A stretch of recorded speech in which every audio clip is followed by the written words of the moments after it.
Hello, welcome to Britpop Banter. My name is Kevin. And I'm Lesley. How you doing, Les? Well, great because I feel useful today.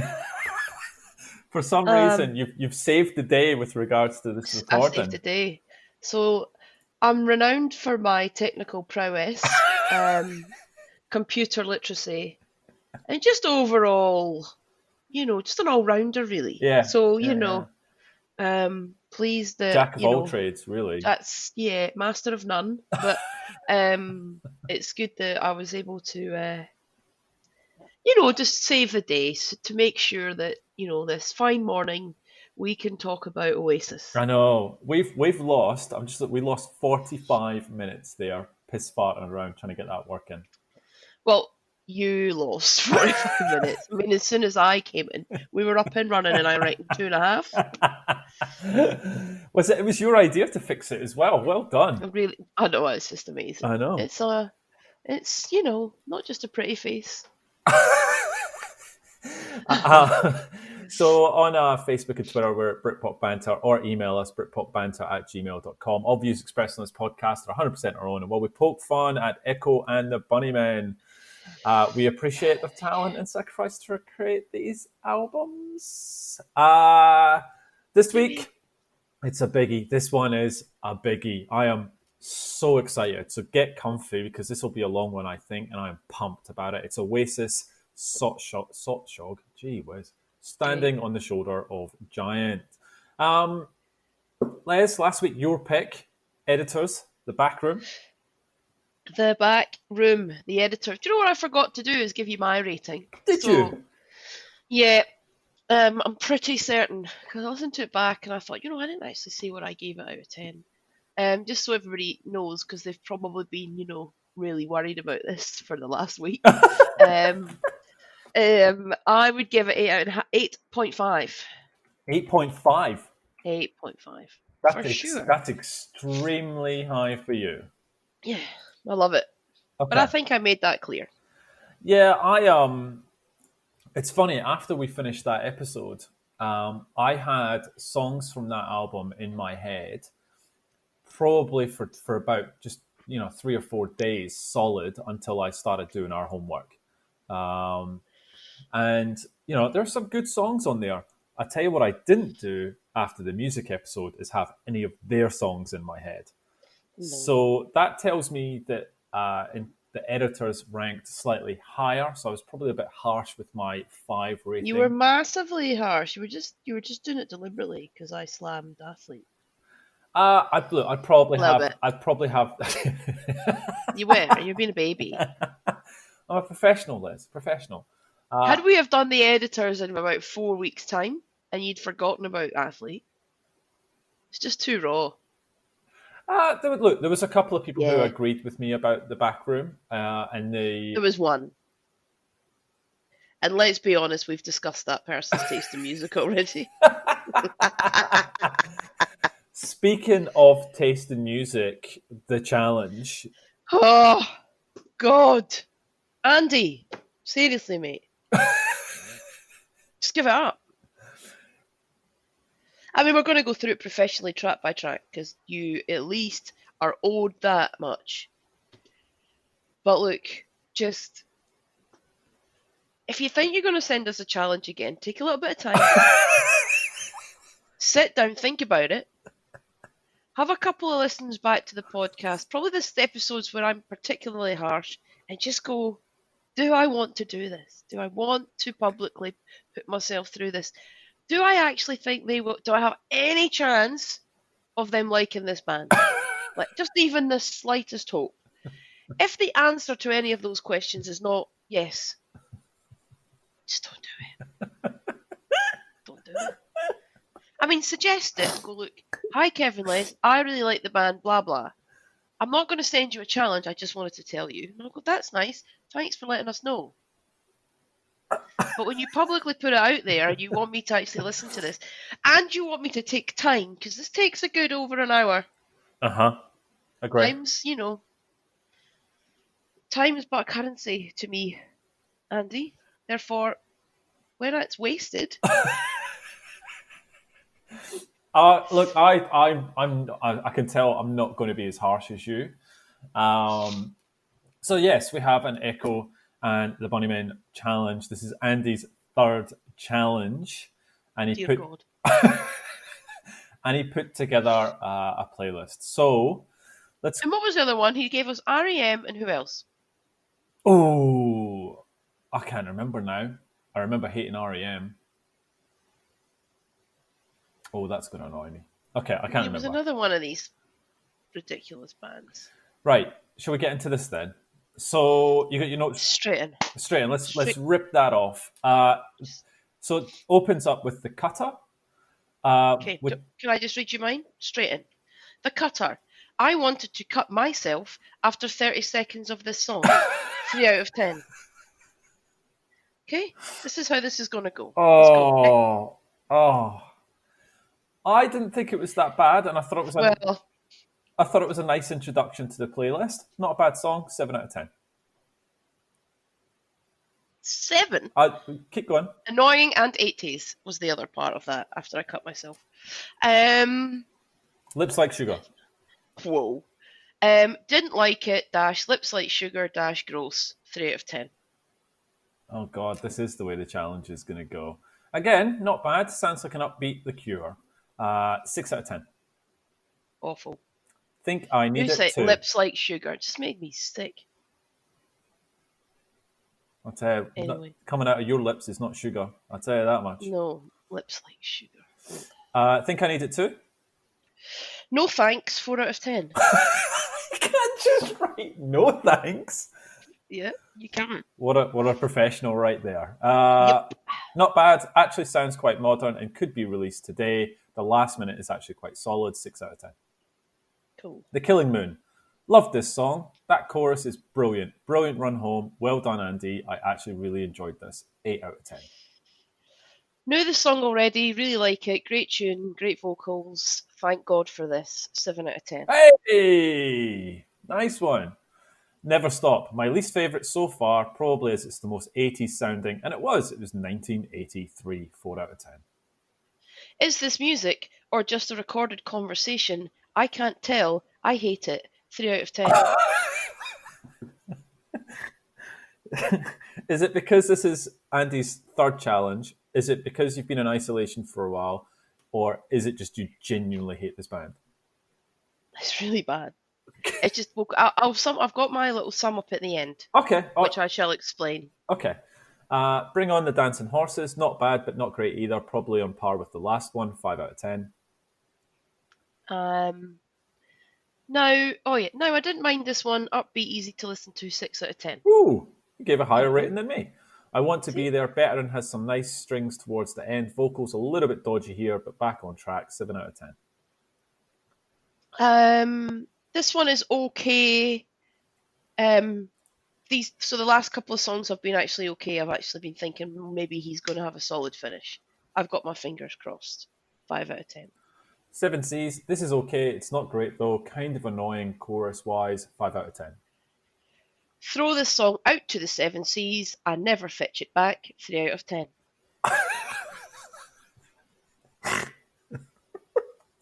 Rust, decent song. The strings lifted, in my opinion, would have been average if not for them. 7 out of 10.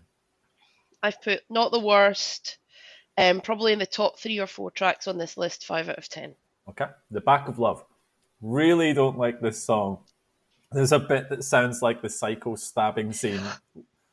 Oh, what have you got? Noise, capital letters, piercing sound like the shower scene in Psycho. No way! Snaps. Horrible song. 3 out of 10. 2. Crystal Days, really 80s sounding song again. Like the strings though, however, not the song itself. 4 out of 10. Reasonable. 5 out of 10. Okay. Last song, Ocean Rain. Decent pick to end the playlist. Smart man, because the strings are excellent in it. 7 out of 10.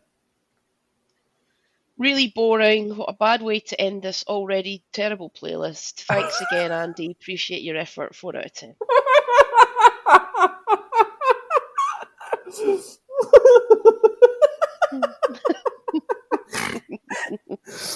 Andy, we love you, mate. Seriously, that's Yeah. So talk to me about what's score? What's the average? That's So low. I got That's low. 49. My average is 4.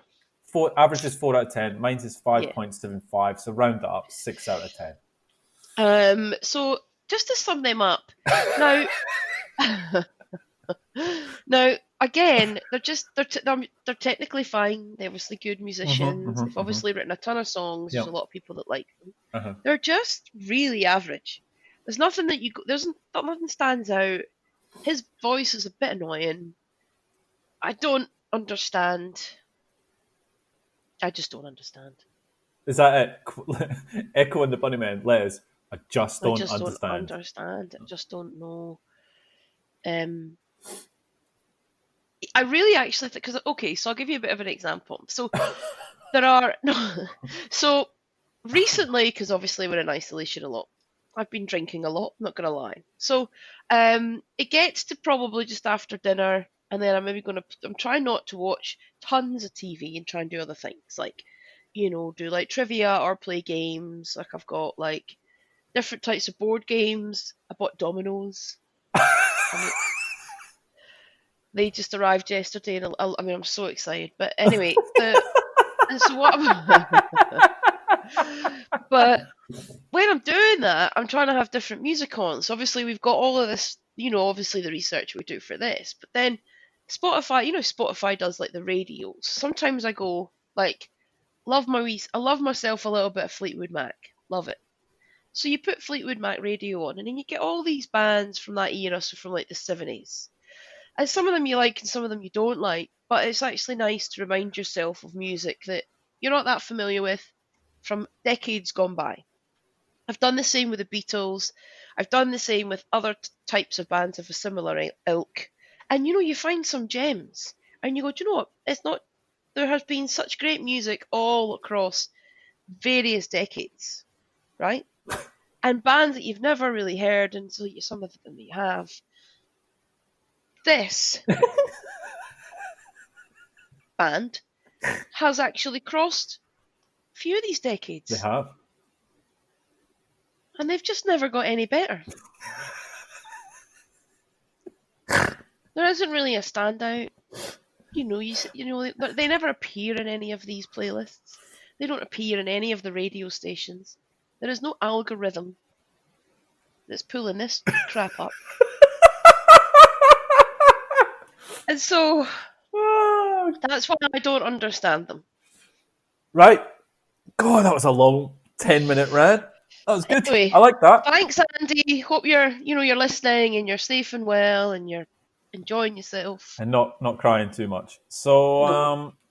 You talked about playing games and stuff like that. So I've been, I think we talked about. So first of all, I bought a 6-pack of Kilkenny. Had my first one last night. So how good? Tremendous. Still waiting for the sponsorship to come through, obviously, on that one. Did you actually include them in your? You need to. I feel a bit shameful plugging an alcohol company, but I might do it. Why? So yeah, that's a good point. Then we talked about the Wheel of Fortune for the PlayStation. Got that, but I've got a game called Knowledge is Power. Which is so you play it on your mobile phone. So we've got the whole family download the app, and you play it on your mobile phone while watching the TV. It's so much fun. So much fun. So we've been playing that in the Dodd household, Knowledge is Power. And we've downloaded a game called Hidden Agenda, which is a crime game that we all play. We all have our mobile devices and we can see if someone's lying or we can push them for more information. And yeah, so I'm going to get into that tonight. So spending off. PS, the PlayStation Store's been getting hammered. Same. Have you ever played? Did you get the free game Journey? What is that? Oh, it's a beautiful game. Loved it. Don't like it? Oh, I loved it. I loved it. And then I got someone playing. Not finished it yet. Oh, it's a beautiful game. Loved it.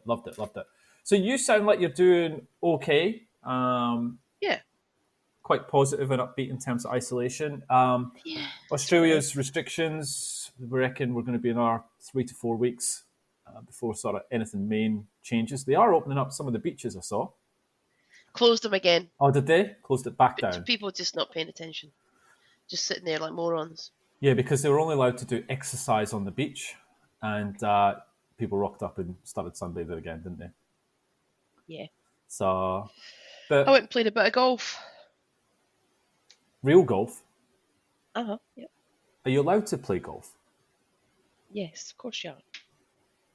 How can you not? You're on a golf course. You couldn't be more socially distanced if you tried. I didn't know you could still play golf. That's a great idea. Yeah, I know.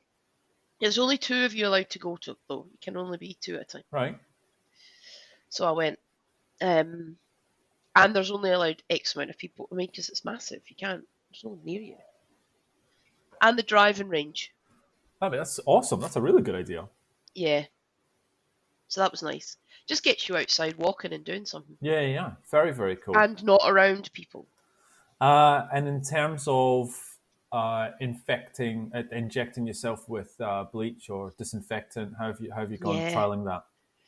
So I'm probably not going to try it. I'll just wait, hold off in case I get it. I'll keep that one up my sleeve. Just in case. Yeah, what I probably might do is try and find some sort of halogen light to stand in front of me. See if that helps. Maybe buy a sunbed. Maybe that would be... Maybe just lie on that. What a moron! Seriously, if there is anyone in the US listening to this, if you have any thought that you're going to vote for Donald Trump, just stop listening now. Just don't. Because if that has not made people's minds up, this is not even about what side of politics you're on, whether you're right wing, whether you're left wing, whether you're Democrat, whether you're Republican, whether you believe that Trump is against corruption, whether you believe... I don't care. This is just downright stupid. Like, it's just completely moronic. There are 5-year-olds know not to drink bleach and disinfectant. It's absolutely moronic. And now he's saying it was sarcastic. Fake news, Trump. Fake news. You're a moron. Who even told you that? Do you think people just... I tell you what, right? If I was working in the White House, I'd be like that to my mates. Watch this. I'm going to tell him that if you drink a wee bit of disinfectant, get rid of it. And see if he says it. Excuse me, Mr. Trump, Mr. President. We've been getting some research through from, the World Health Organization that you've stopped funding. But they've been saying that we feel that we could probably get rid of coronavirus with small doses of ingesting disinfectant. Nobody really has mentioned it yet. You'd be first on the world stage. I think you should go and... Like, you'd be having a right laugh in the back. Go, look at this moron. Like, really. It's been an interesting... This isn't even about what side of politics you're on. This is not... This is just, like... This is literally... Come on. I think it's the other one is this really sad news about the protests that are happening as well, which is just, stay home, for a couple of weeks, get safe, stay in isolation, and you've got nurses actually getting attacked and abused for trying to tell people to go home, and they rock up with guns and scary. Doesn't help. Anyway, shall we get on to much better things and talk about the fantastic song of the week? So I love this track. It's very different. It's very unique. It's very it's not a style that we generally play too much, but it's a band that we have played Become the Sky before in season 1. This is their brand new song called Rain Down. So Become the Sky, obviously.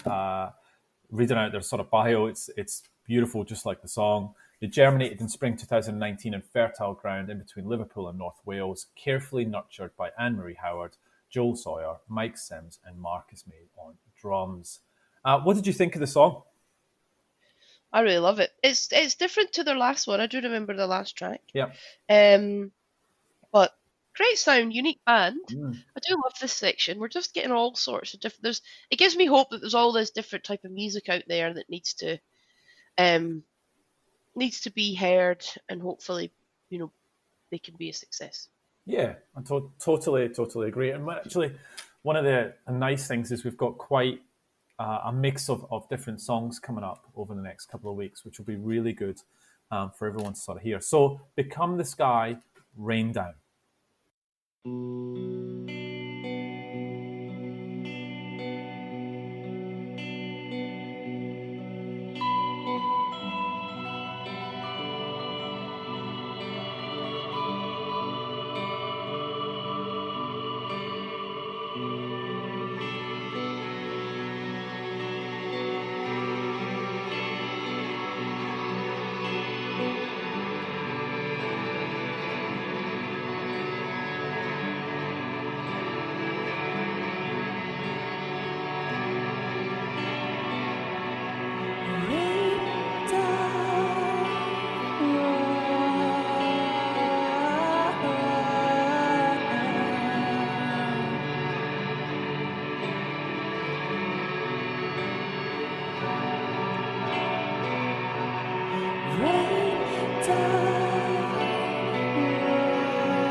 Just this little kid.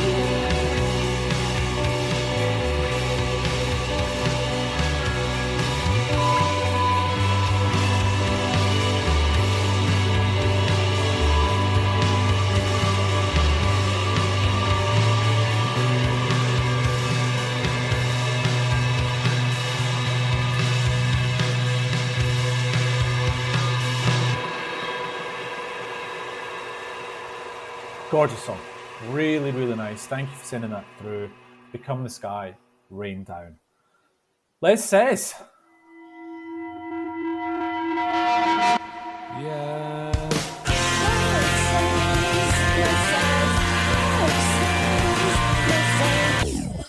She does say. And what she says today is, today we are talking about Porridge Radio with the album Every Bad, and my man Gerry with the album The Bonnie. I'm really excited to hear what you think about this. It's good. But we'll just, we'll hold that anticipation and we'll start with Porridge Radio. Yeah, let's talk about them. So they are a British band formed in Brighton in 2015. Yeah. They are fronted by vocalist and songwriter and lead guitarist, very talented young lady, Dana Margolin. Either Dana or Dana, I'm not sure which.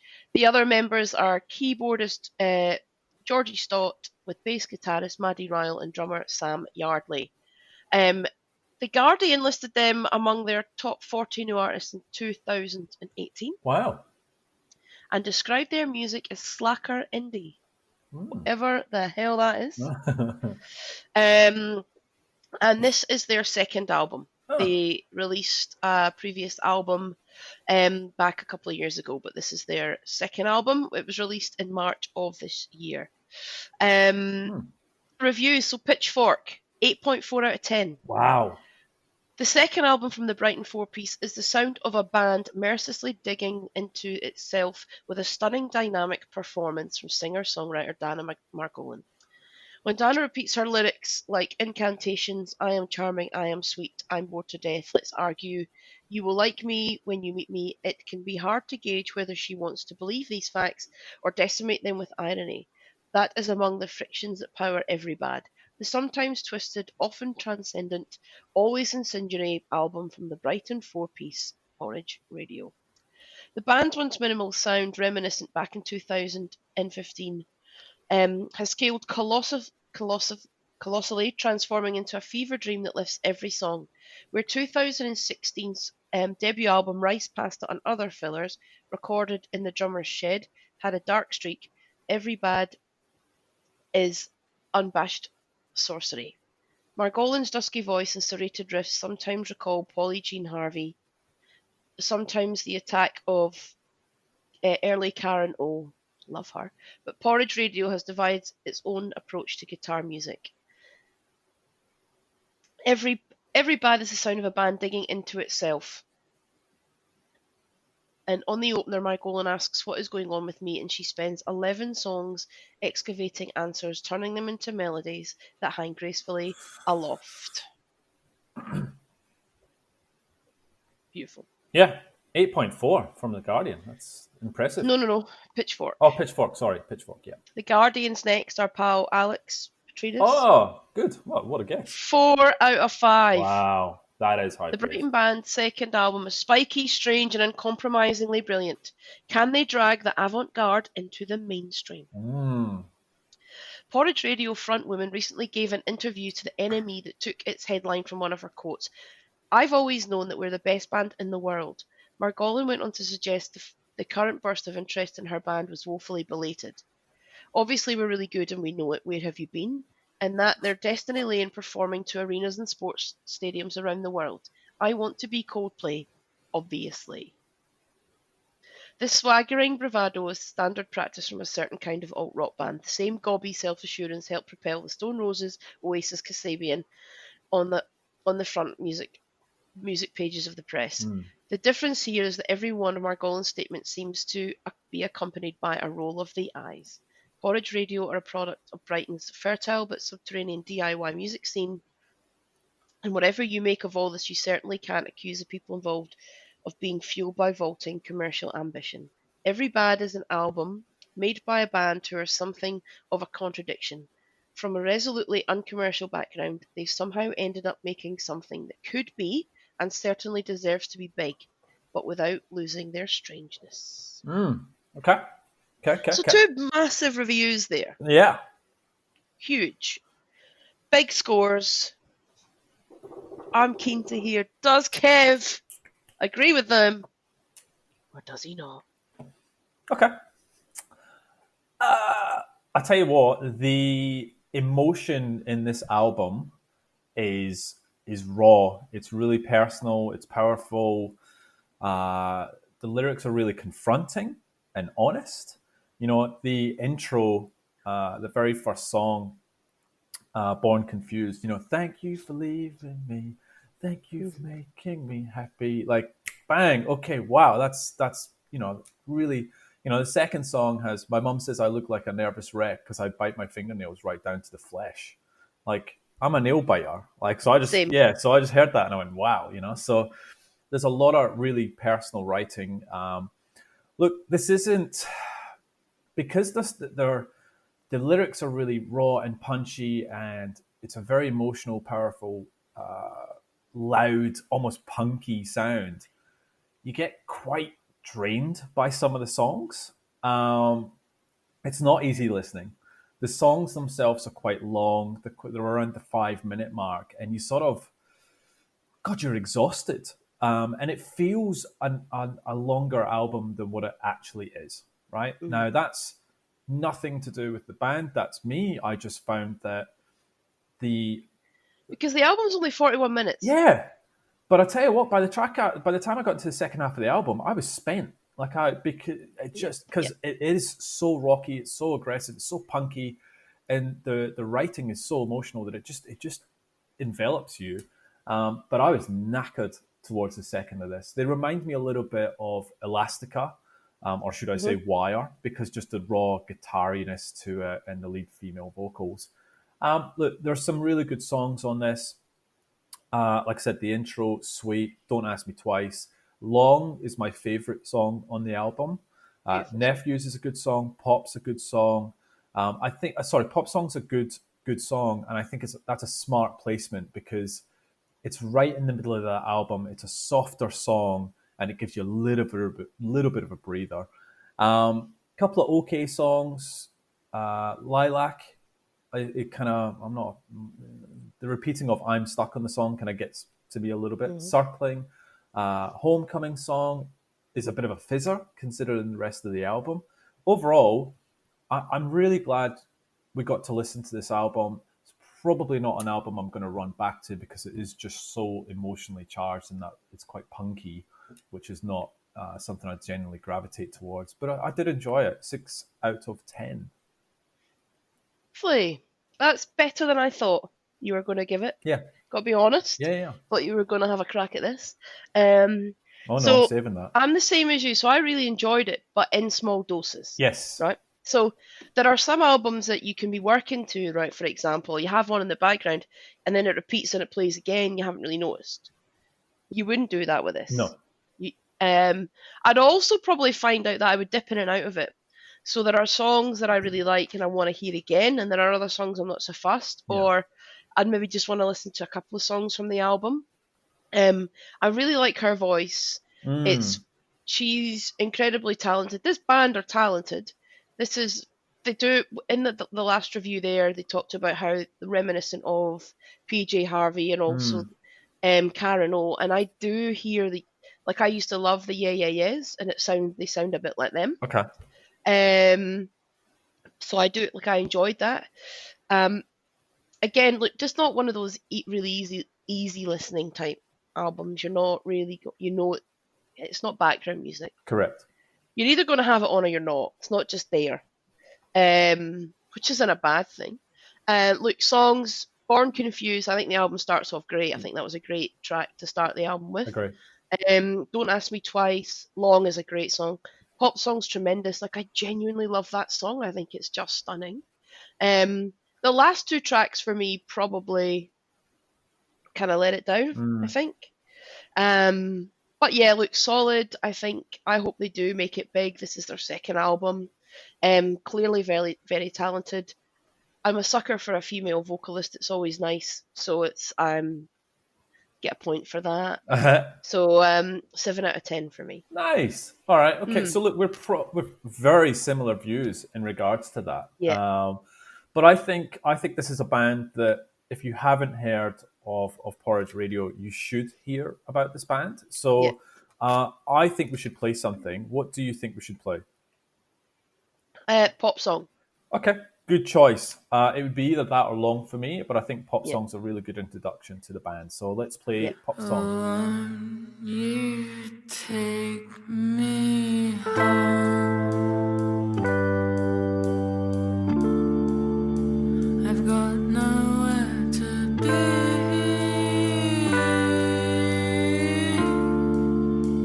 I'm lonely.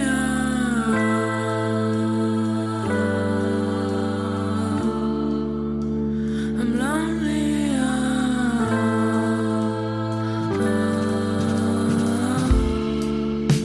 And take me back.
And God help us, it's Gerry Cinnamon.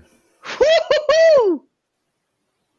Gerry. So we all know who he is.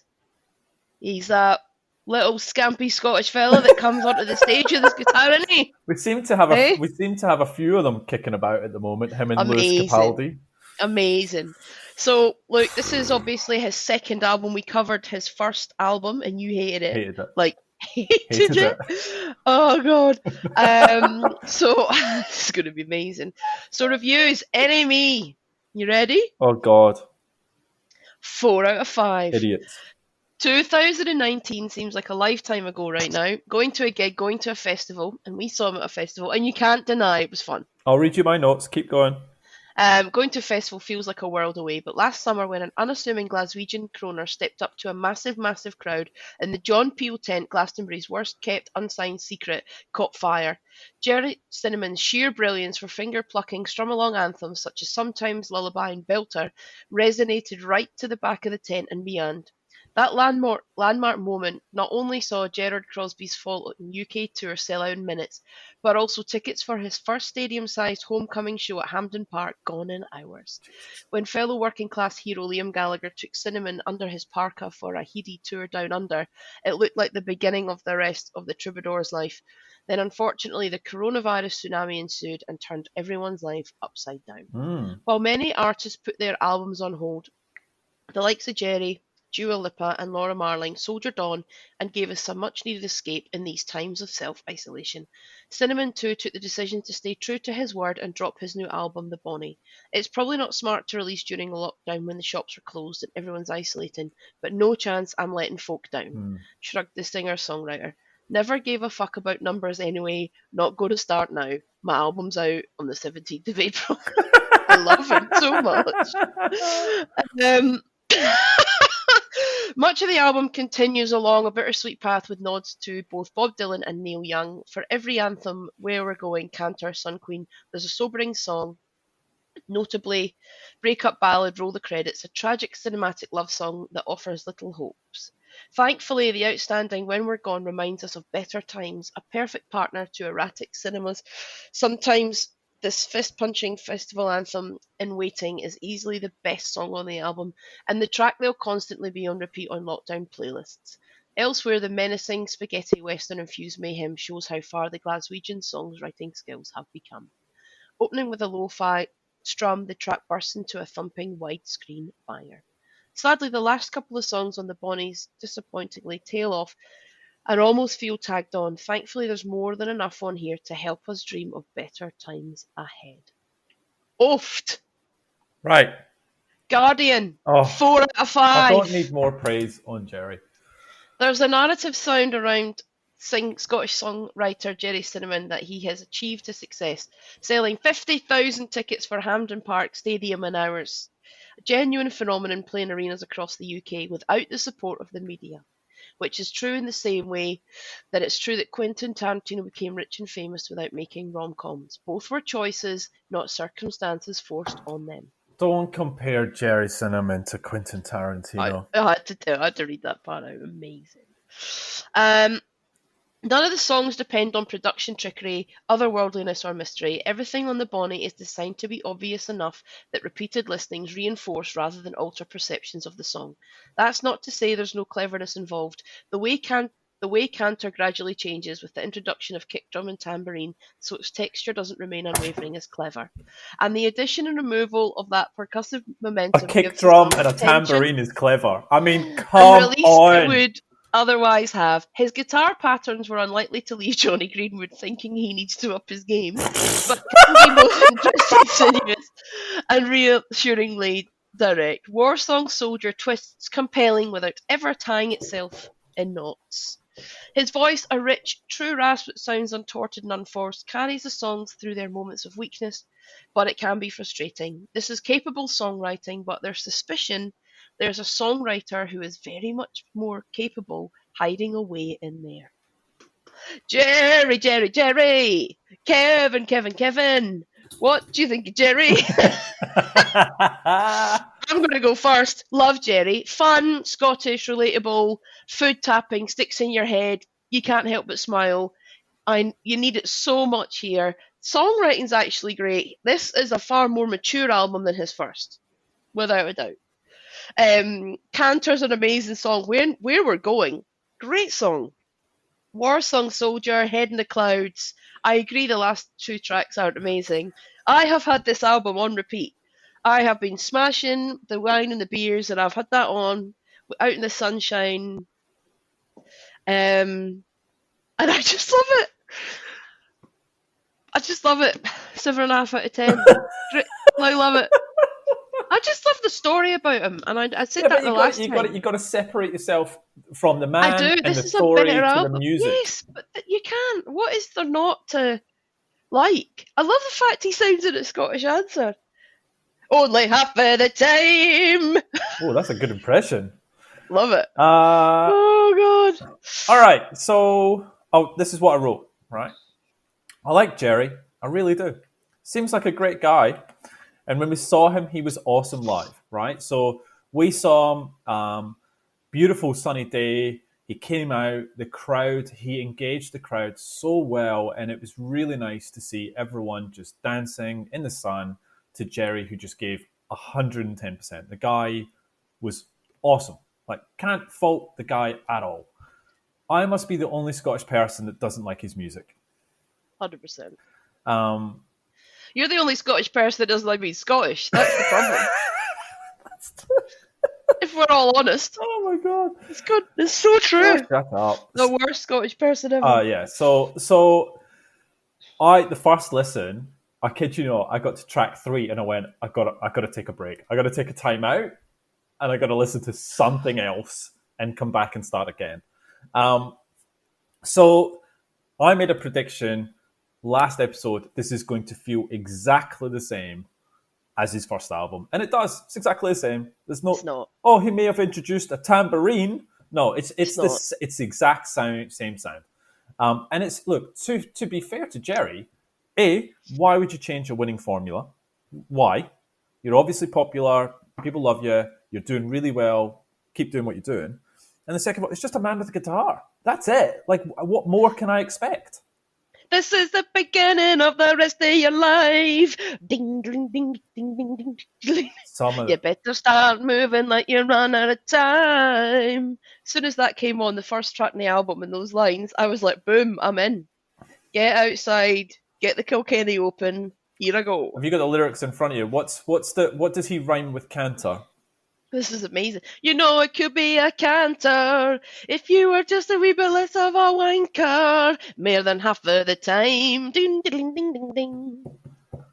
Canter, for anyone who's wondering, is actually Scottish for easy or easy peasy. So basically it's saying it could be easy if we could just find the answer. It could be easy if you're just not as much of a wanker.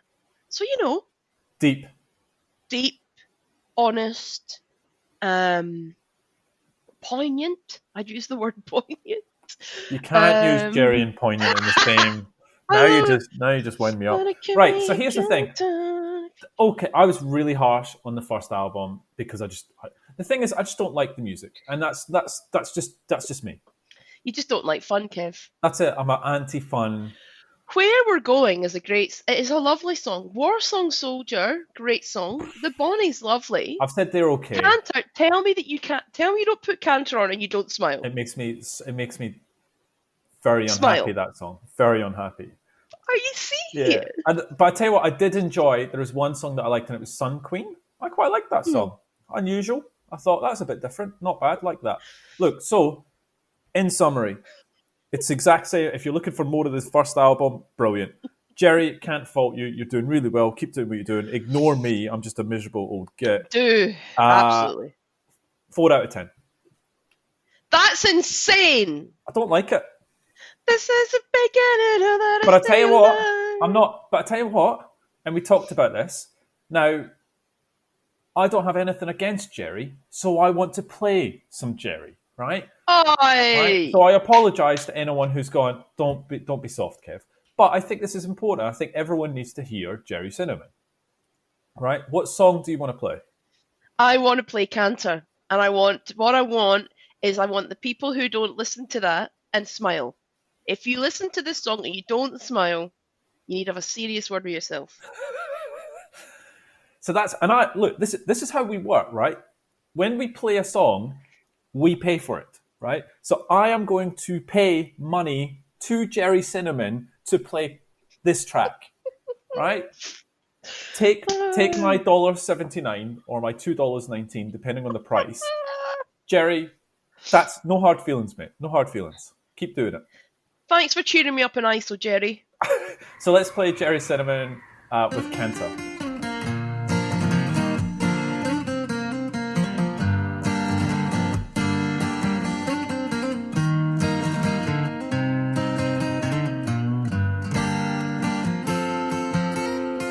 This is the beginning of the rest of your life. You better stop moving like you're running out of time. The realization coming over your mind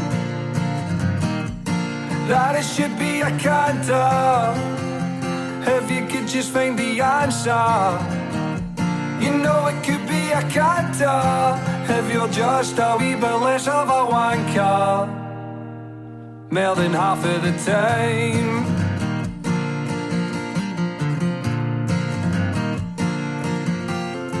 This is the beginning of the rest of your life. You better start grafting, 'cause you're running out of time. The roof is on fire and it's raining outside,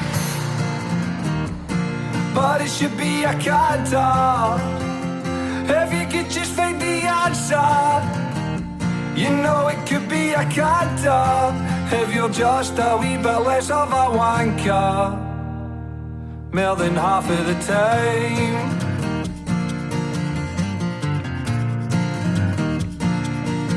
Because the hardest part of the game isn't even playing the game, it's caring enough to care about the things that you're doing. Oh, and so we cry and shame.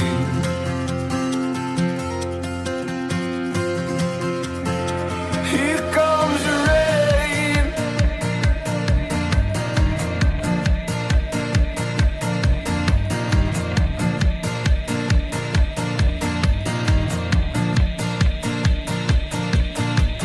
This is the beginning of the rest of your life. You better start grafting, 'cause you're running out of time.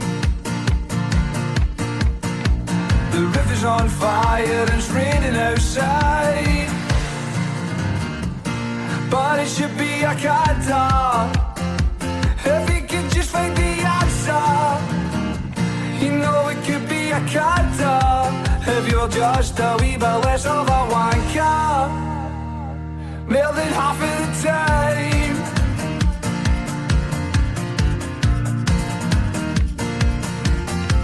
They tell you it's no easy, they tell you that it's hard, they tell you it's impossible to mend a broken heart. The lead role in a tragedy, pretending that it's art. It's hard to see the finish when you don't know where to start. I could write a stanza and put you in a song, detail all the times when you were right and I was wrong. Flashbacks to the only place I felt like I belong. You'll never be a king when you're acting like a pawn. Because the hardest part of the game isn't even playing the game, it's caring enough to care about playing the game. Oh, it's so we cry in shame.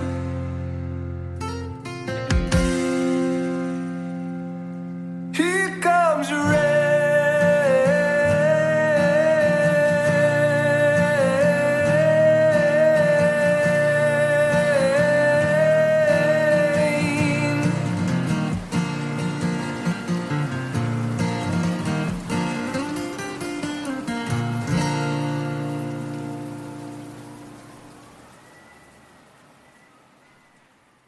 It's good fun. It's good. I mean, come on. It's good to have a laugh about it.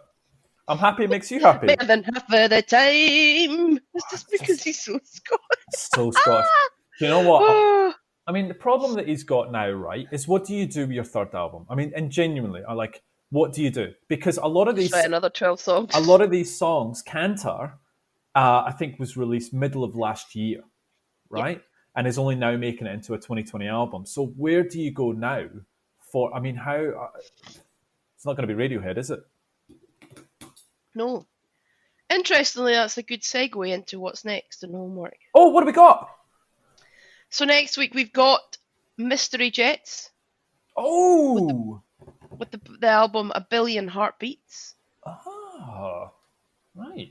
And we have Ed O'Brien, or EOB, all in capitals as he likes to be known, who, obviously, is a member of Radiohead. Oh. And his new album called Earth. I'm excited. I'm actually really excited about that homework. So, Ed O'Brien with Earth, or EOB as he's known, Yep. and Mystery Jets with A Billion Heartbeats. Nice. Very different. Bit of a change of gear. Lovely. Enjoyed that. Okay. Shall we get into the belter that is this week? You like the Gerry reference? Like that? Belter? Oh, I love Gerry. All right. She's a belter. Oasis, Standing on the Shoulder of Giants. Les, what's the album cover? What's the photo of? It's kind of like a skyline. It is.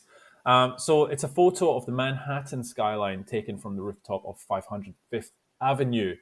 I didn't know this, but to create the cover photo, the photographer captured the same frame every half an hour in 18 hours during the whole day's course, and they were put on top of each other to create that image. Why do you think... Okay, genuine question, and I hope you don't have the answer to this.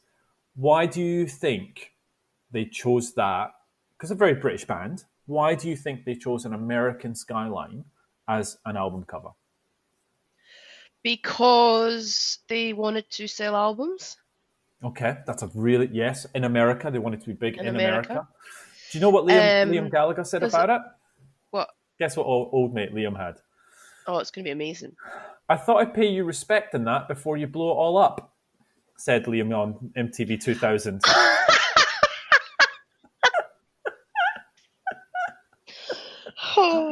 Or voting a president who thinks that we can drink disinfectant to get rid of a virus. Amazing. Talk to me about the album meaning. So, I know this. Go. Yeah, excellent. Standing on the Shoulders of Giants actually appears on the British £2 coin. It does. On the edges, right? It really does. The words refer to a couple of things.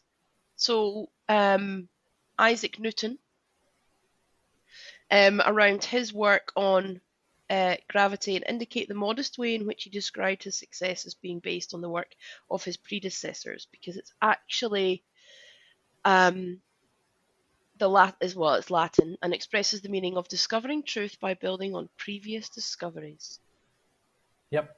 So basically, it's his kind of, I guess, nod to the old folk that were doing some research in Latin. So, interesting choice. A little bit too cerebral for the old philosophical, Oasis. Right? So yeah, I'd say. Because I'd be keen to know if Liam's familiar with the work of Isaac Newton.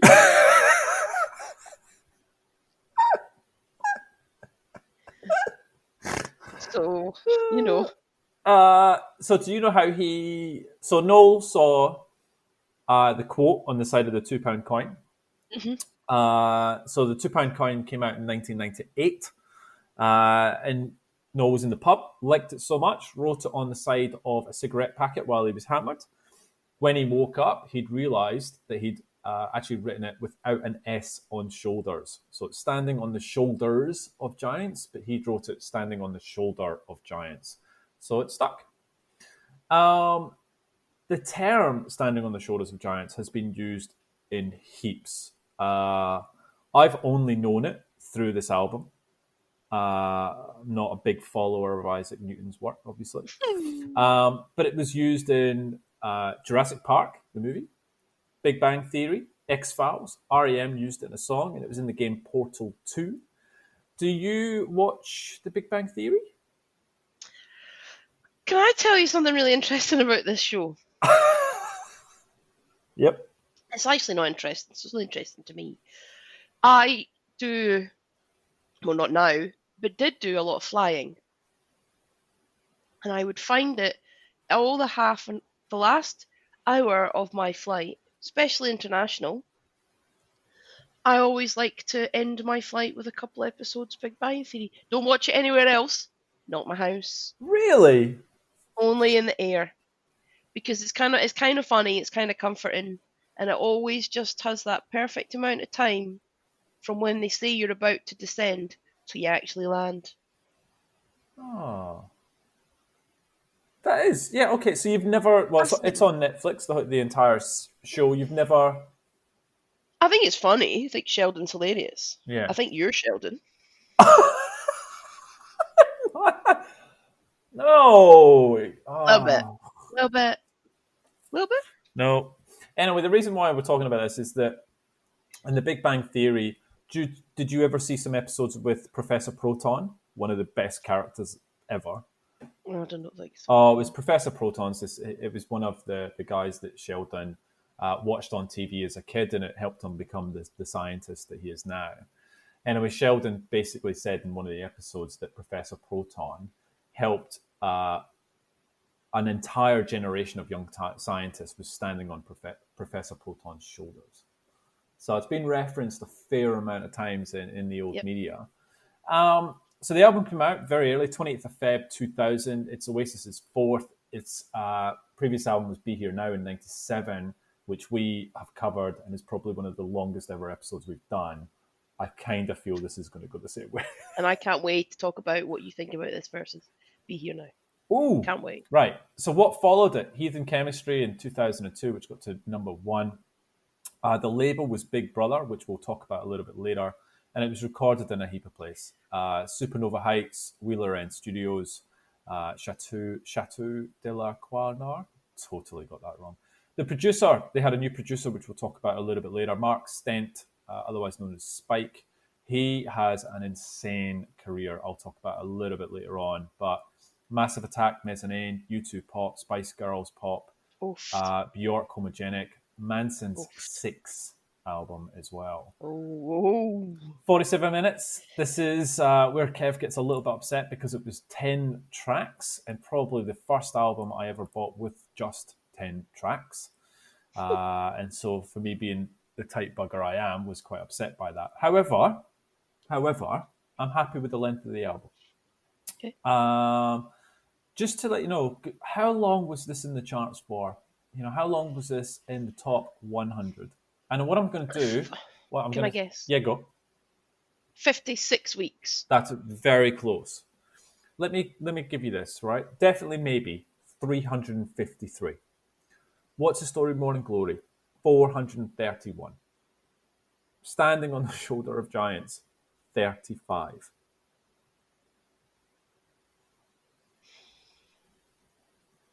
But Be Here Now, 47.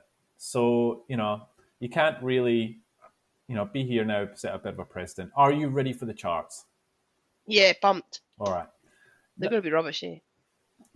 Yeah. Let's start with number 10, Cartoon Heroes by Aqua. Oh my God. I can't even remember. I don't even know that song. I don't even know that. Move Your Body by Eiffel 65. Wow. What a Girl Wants by Christina Aguilera. What a girl wants, what a girl needs, whatever makes you happy, set you free, and I'm thanking you for loving me gladly. Gabrielle with Rise.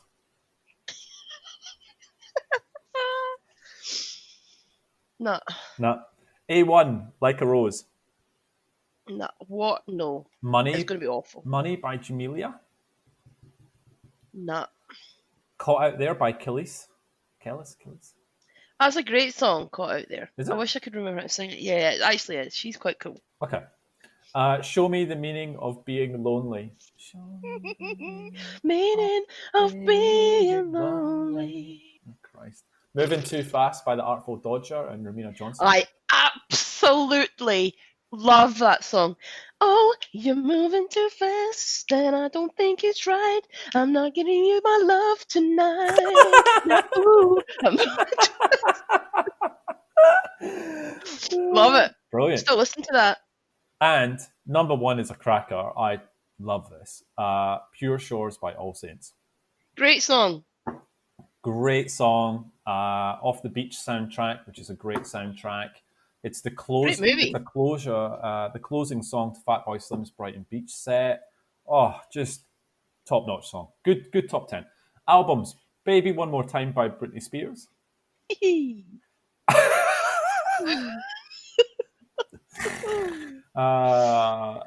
Play by Moby. Oh my God, what an album.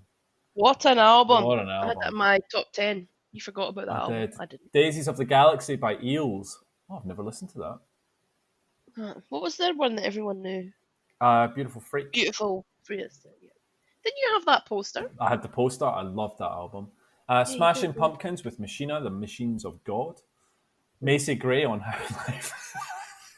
I hate me singing. I try to walk away, but I can't. Try to walk away and I stumble. Oh, Christ. Come On Over by Shania Twain. I hate her so much. That is really music for dumb people. It's music for stupid people. Really. Rise. It's music for people who would put disinfectant in their body to get rid of the virus. Good point. Rise by Gabrielle. Supernatural by Santana. I can't stand Santana. That talented guitarist. Oh, very talented, but just can't stand it. Travis, The Man Who. Oh no. And then you've got number one, which is SOTSOG. Oh, Travis, The Man Who. wow. Wow. Still going to look wistfully away into the distance and go, It still does it for me. I still can't. Anyway, she hadn't talked about that. I'd forgotten about it. All right, so as we sort of talked about earlier, the Be Here Now episode, which was the album before this, is episode 19 from season 1. It was our longest episode until we brought some more songs in with the new license that we had, hence we get to play more awesome songs. Les, I picked this because I was back in the UK when this actually came out. I had come back. I came back into Australia when I was 18, stayed for a year, and then came back to the UK for a year, and then sort of came back again, back to Australia. So I was there when this actually came out.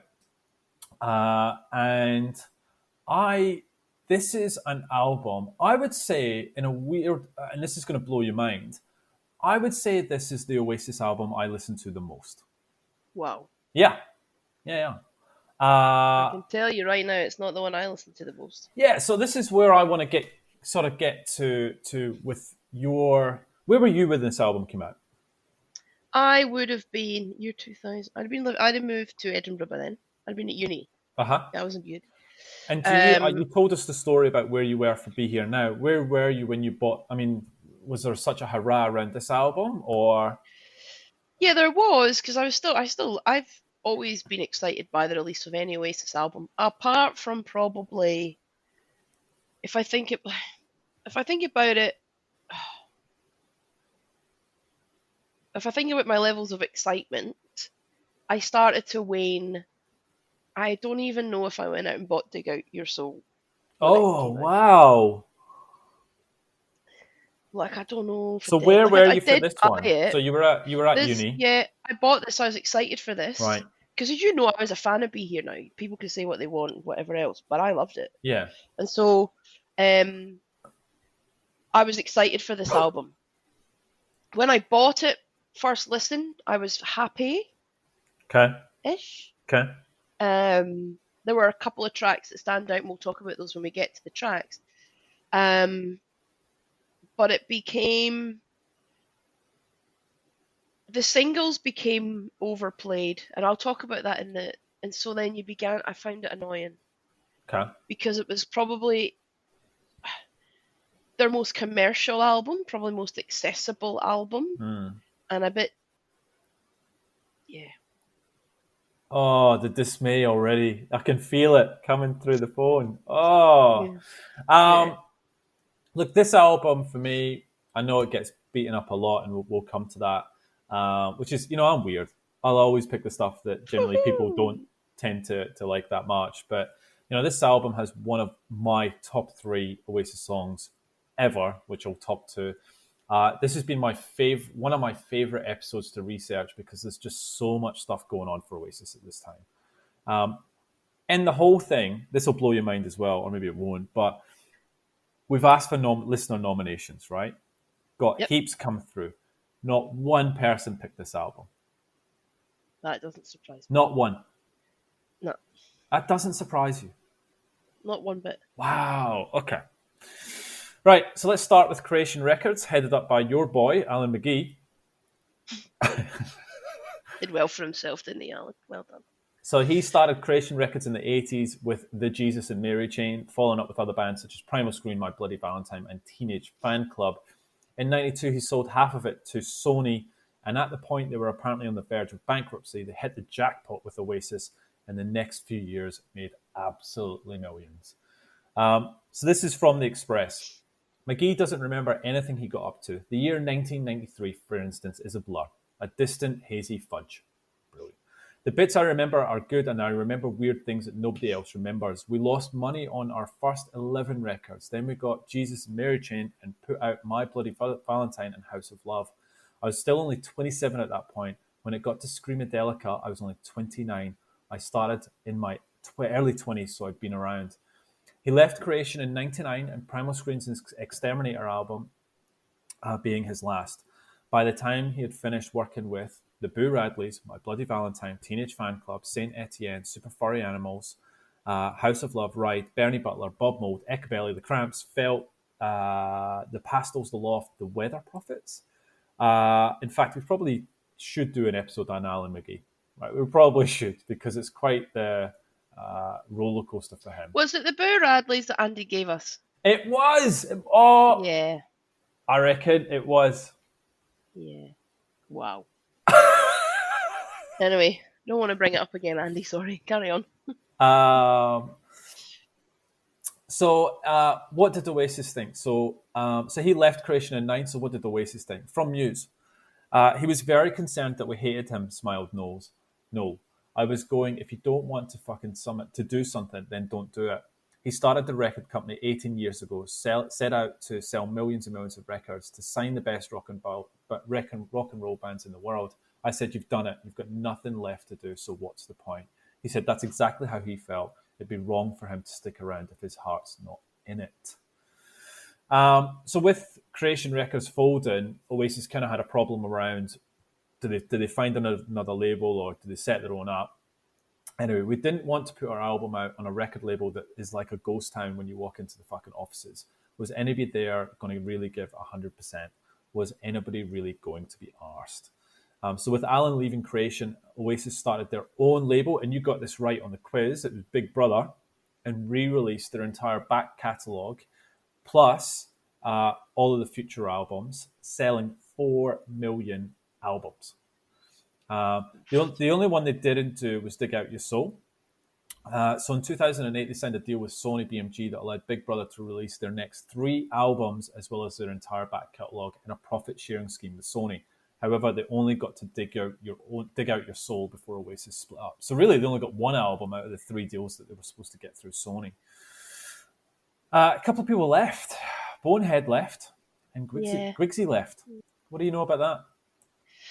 Well, I think that this is why I feel like this is when it all becomes just the beginning of the end, isn't it? Really, for me. Oh, that's because so they sad. But it's the truth. They were Oasis. Quigsy, Bonehead, Liam Noel, Alan White on drum. That's Oasis. Okay. That for me was Oasis. Then we get all the other people that pop in and out for a wee while. Mm-hmm. And yeah. Oh, it's actually quite sad it to is. talk about. It is. I can see. I can feel it. Because yeah. So Bonehead. Yeah, go. No, you go. So Bonehead left during the recording of SOTSOG. saying he needed more family time. He was replaced by Jem Archer. So Jem had come in from the band. Did he need more family time? I think that would be the official reason, right? It's got to be. I mean, you read some of the interviews. It'd just be so hard to be between two brothers that just constantly fight all the time. Yeah, it would be. And not just like bickering, actual fights. Like it must be just so hard just sitting in the room just going, oh God, they're at it again. You know, it must be just so taking any energy you've got just out of it, and you're just like, you know what, I'm done. I need a breather. And you've got to think, right? I also thought about this. You have to think when they released, say, Definitely Maybe. So that was in '94. So let's just say they were obviously together for a bit of time before that. You're 93. 7 years on. Oof. Just imagine can you just even try and imagine the life they had for that 7 years? Yeah. Booze, there's got to come drugs, a time when you're like, I'm over it. Yeah. And I'm older. Yeah. And I can't keep up anymore. Yeah. And the music's not getting better. Yeah. You'd call it. That's an interesting theory that he sort of had an indication around the music side of things and went, I'm out. So look, Jem came in from Heavy Stereo that was also on Creation Records. He didn't play on SOTSOG. He was in the first video though with Go Let It Out. Gwigsy also left. But he was replaced by Andy Bell from Hurricane Number 1, who was supposed to be joining Gay Dad. However, Oasis called. But the catch was he had to play bass, which Andy doesn't play bass. So that's unusual in itself. So he had to learn bass from scratch to play with Oasis. So Noel had an interview with XFM. But you would, wouldn't you? You would. I'd play the scissors. You know what I mean? 100%. So in an interview with XFM, Noel said what the process was for getting them. Well, in the case of replacing Bonehead, that was quite easy because I'd known Jem for a while. And with him being on Creation and stuff, I knew he wasn't doing anything because his band had been dropped a couple of years before. So I just phoned him up and we didn't even bother rehearsing or, doing the audition thing because we were fans of Heavy Stereo anyway, so we knew that he could play. So that was sort of boxed off in a couple of days. And then in the case of replacing Griggs, that took about 2 months because we went through the audition stage with that, about 6 or 7 bass players and some of them in current pretty successful bands. And they sort of came down on the sly under the cover of darkness and all that stuff. And they were saying, oh, if my band ever find out that I'm here, I'm going to get kicked out. So we can't say who they were, but it was like being on Stars in Their Eyes for about 2 months. What's Stars in Their Eyes? It's like that game show, Tonight, Matthew, I'm going to be Shirley Bassey. It's where regular people get to dress up and look like and they would imitate, just odd. When you think about it now, it's really weird. So odd. But I used to love it. Tonight, Matthew, I'm going to be Celine Dion. And you're like, what? There was tons of Freddie Mercury's. Yeah, and some of them were, a lot of them were just terrible. Tons of Elvis. Tons of John Lennon. So in an interview with the Boston Globe, Noel said, we're just a better overall band now. It's as simple as that. And hopefully that will try. What did he say? We're just a better overall band now. Sure. Sure. Because if you'd have released Standing on the Shoulder of Giants as your first album, I can assure you, you wouldn't have been releasing many more. Hey, I'm not. That was, you were looking down the barrel of the phone at me, giving me it, and I'm like, I didn't say it. So he said the disclaimer is, hopefully that will translate into the recording studio the next time, right? Also, new producer Mark Stent replaced Owen Morris. Did it? Let's just stop. Let's think about that. Did it? Heathen chemistry. Okay. Did it? I'll leave that to our listeners to decide. Because I don't think it did. Such a baby. So, like I said, they had Mark Stent replace Owen Morris. He had just done Mezzanine by Massive Attack. Is that my god, one of the best albums ever. Is that your favourite Massive Attack album? No. Blue Lines is, but it's my second favourite. Okay. From The Guardian, we needed a fresh inspiration from somewhere, says Noel. They enlisted Mark Spike Stent to co-produce with Noel. If there's one person who can establish a rock and roll sounding band, then Spike's the man, because he's worked with U2, Madonna, Massive Attack, and Bjork, and he has one foot in the rock and roll camp and one in the contemporary electronic music. He'd always liked the band, but he thought that the record sounded crap, which was his opening line to us. Oh, that's harsh. Did you know they did a logo change as well? Yes. What's your what? Because I used to draw the old logo, which was like the black background with a border and then the letters in white. And then they changed it to this big silly thing. Okay.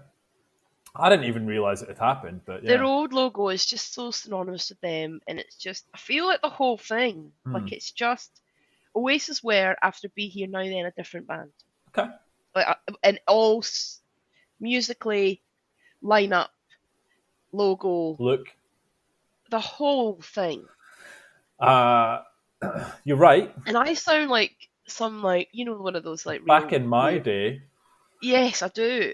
And I know I do. But it's just like, the first 3 Oasis albums were pivotal in my whole music journey, my life, the whole thing. And being at school and knowing how to draw that logo exactly. I've got school books that are covered in just me drawing that instead of probably doing what I'm meant to be doing. And just the lineup of the band. Because, like, when you think about the band with Bonehead and Greg C and you got Liam and Noel, they just look like 5 random blokes. Yeah. And then it's all this style change. Yeah. Then they come on with their aviators on and their stupid clothes and their logo. Scarves. And you're like... and I love a scarf. But, I mean... Just changed. So, from The Independent, instead of the old white on black lowercase Oasis presented in a box, Mr. Gallagher has come up with dark, bold, rounded lettering cut through horizontally. I think it's more modern, at least it's more 70s, an insider at Creation, Oasis record company, said. The basic idea is that Oasis are back with a new lineup, a new album, new producer, and new tour, so why not try a new look? So 2 new members, new producer, new logo. What do you think Oasis said in the lead up to SOTSOG? Oh, they probably went on and said it's the best album ever released, better than Revolver, blah, blah, blah. They probably said something outrageous like that. So in an interview, Noel with Heat Mag. And to be fair, Noel's not as bad as Liam. How important is the success of the new album to you? The album is already a success because we actually got the fucking thing finished. It inspired me to make more music. That's how I define success. Whether it sells as much as Morning Glory is debatable. It probably won't. Whether it sells as many as Be Here Now is debatable. But if we make enough money on this record to go and make another one and it doesn't cost us any money, then financially it's been a success. Spiritually and professionally, it's already been a success. Why do you doubt it's going to be successful? I hope that it will, but I wouldn't bank on it. I think it's a better record, but that doesn't mean that it's going to sell lots. Phil Collins sells a lot of records, but he makes shit albums. Velvet Underground didn't sell any records, but they were one of the greatest bands of all time. So work that one out. Can't argue with the Phil Collins point, really. No, you can't. It's like Westlife for any of those, but I get that. But the reality is, it's not a better album. All right. Noel on the making. The thing about standing on the show of giants is that I had a full year to sit in my 16-track bedroom studio with an engineer friend and make demos, whereas the demo sessions for Be Here Now were finished in 2 weeks, and they were really rough. We didn't bother about what sounds we were going to use or the arrangements or anything. I thought, we'll work that out when we get into the studio. This time, however, I'd basically done the album twice before it even got to the band. I'd written and recorded songs on a little Walkman, amazing, and then I demoed the tracks on ADATs in my bedroom. And we ended up using a lot of stuff from the demos on the actual record because the demos were that good. Liam, I loved it. I was off the booze, man, so I just drank loads of water and was in the bog the whole time pissing. I was chilling. I wrote a couple of songs out there. It was good. I learned a few bits that I'd been struggling with. Right. I want to talk about. I sent you earlier on in the week the tracks, the B-side, the whole package of collection of songs recorded by Noel during this time. Right. Yeah. I just want to quickly go through them, and then talk about some of the songs that probably should have made this album. Right. Okay, interesting. Yeah. Did you have a chance to get through some of them? Yeah, I did, but I'm very interested to see what you think should have made the album. Ooh. All right. Let's go. So Let's All Make Believe. Decent song. Could have made the album. Could. I do like that song. Yeah, not bad. As Long as They've Got Cigarettes in Hell is really a good song. It is a good song. It probably should have sat on the album. One Way Road is another great song. Could have made the album. Can we also just, when we do that, when we get to the end, I'd like you to tell me what song you think they should replace. Oh, easy. Easy. So I'll call it out, all right? Carry Us All, I think the right to have as a B-side. It feels a bit generic. Paint by Numbers Oasis. Full On is a B-side. It's too rocky. Right choice for a B-side. They recorded a lot of stuff like Force of Nature, Little by Little, Let There Be Love. They had that then. And obviously that went into future work. Idler's Dream is a nice song. Could have fit on the album. Just Getting Older, Revolution Song are okay. Right Call as a B-side. Did you listen to, and I have no idea how to say this song, Teotihuacan? Teotihuacan? It's basically it's off the X-Files soundtrack. It's just an instrumental, but it is brilliant. I wouldn't put that on the album. It is. No, it's not on the album. It's not on the album. But I would probably, I've put two tracks there, which is Let's All Make Believe and Cigarettes in Hell. Those two make the album, and I take two out of SOTSOG. And I reckon you've got a banging album. Okay. How did the album do? Obviously, it went straight to number one, but it wasn't there for long, and it didn't last as long as their sort of previous run. It was only beaten by Dig Out Your Soul as the shortest amount of time an Oasis album has spent in the charts. Yep. It was the 9th biggest selling album of 2000 in the UK, and by March it sold 1 million copies in Europe. Do you want to know, 2000, what the biggest selling album of the year was in the world with 10 million copies? God. Yeah, I do, but it's going to make me angry, isn't it? Give you a hint. It's a boy band. Worldwide. 10 million copies. Backstreet Boys? It's very close. It is NSYNC with No Strings Attached. No Strings Attached. I didn't even know that. So, how many awards do you think this won, SOTSOG? None. You are correct. Yeah. No awards. What do you think that is? No nominations. No wins. It's a bit rough, isn't it? No, it's not. What do you think NME had to say?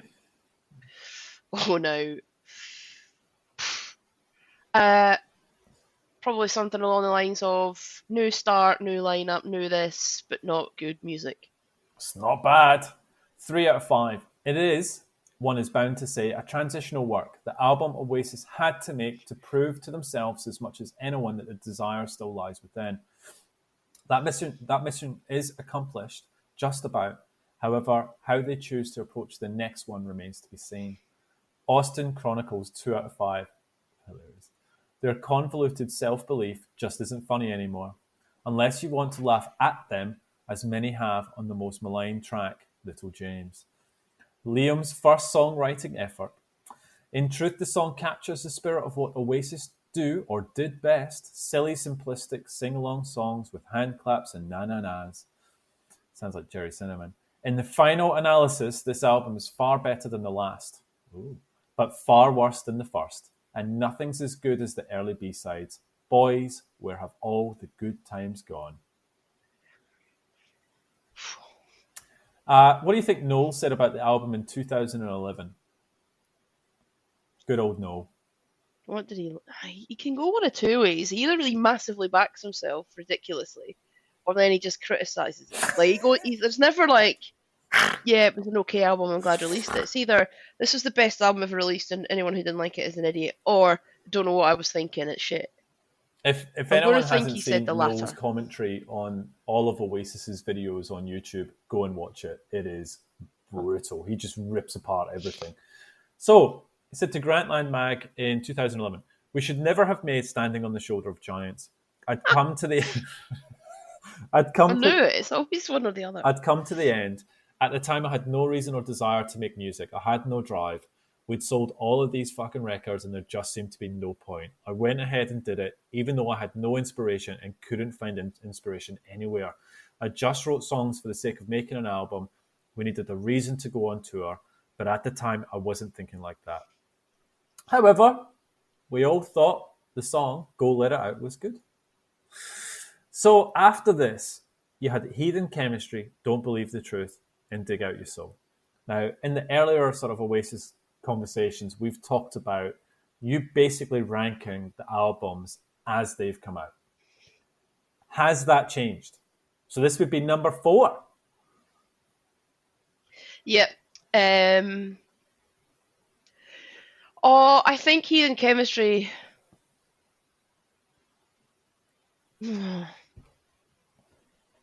Yeah, I wasn't a fan. Like, Dig Out Your Soul was just, I don't know, I actually probably need to listen to Dig Out Your Soul a lot more, because I actually didn't bother.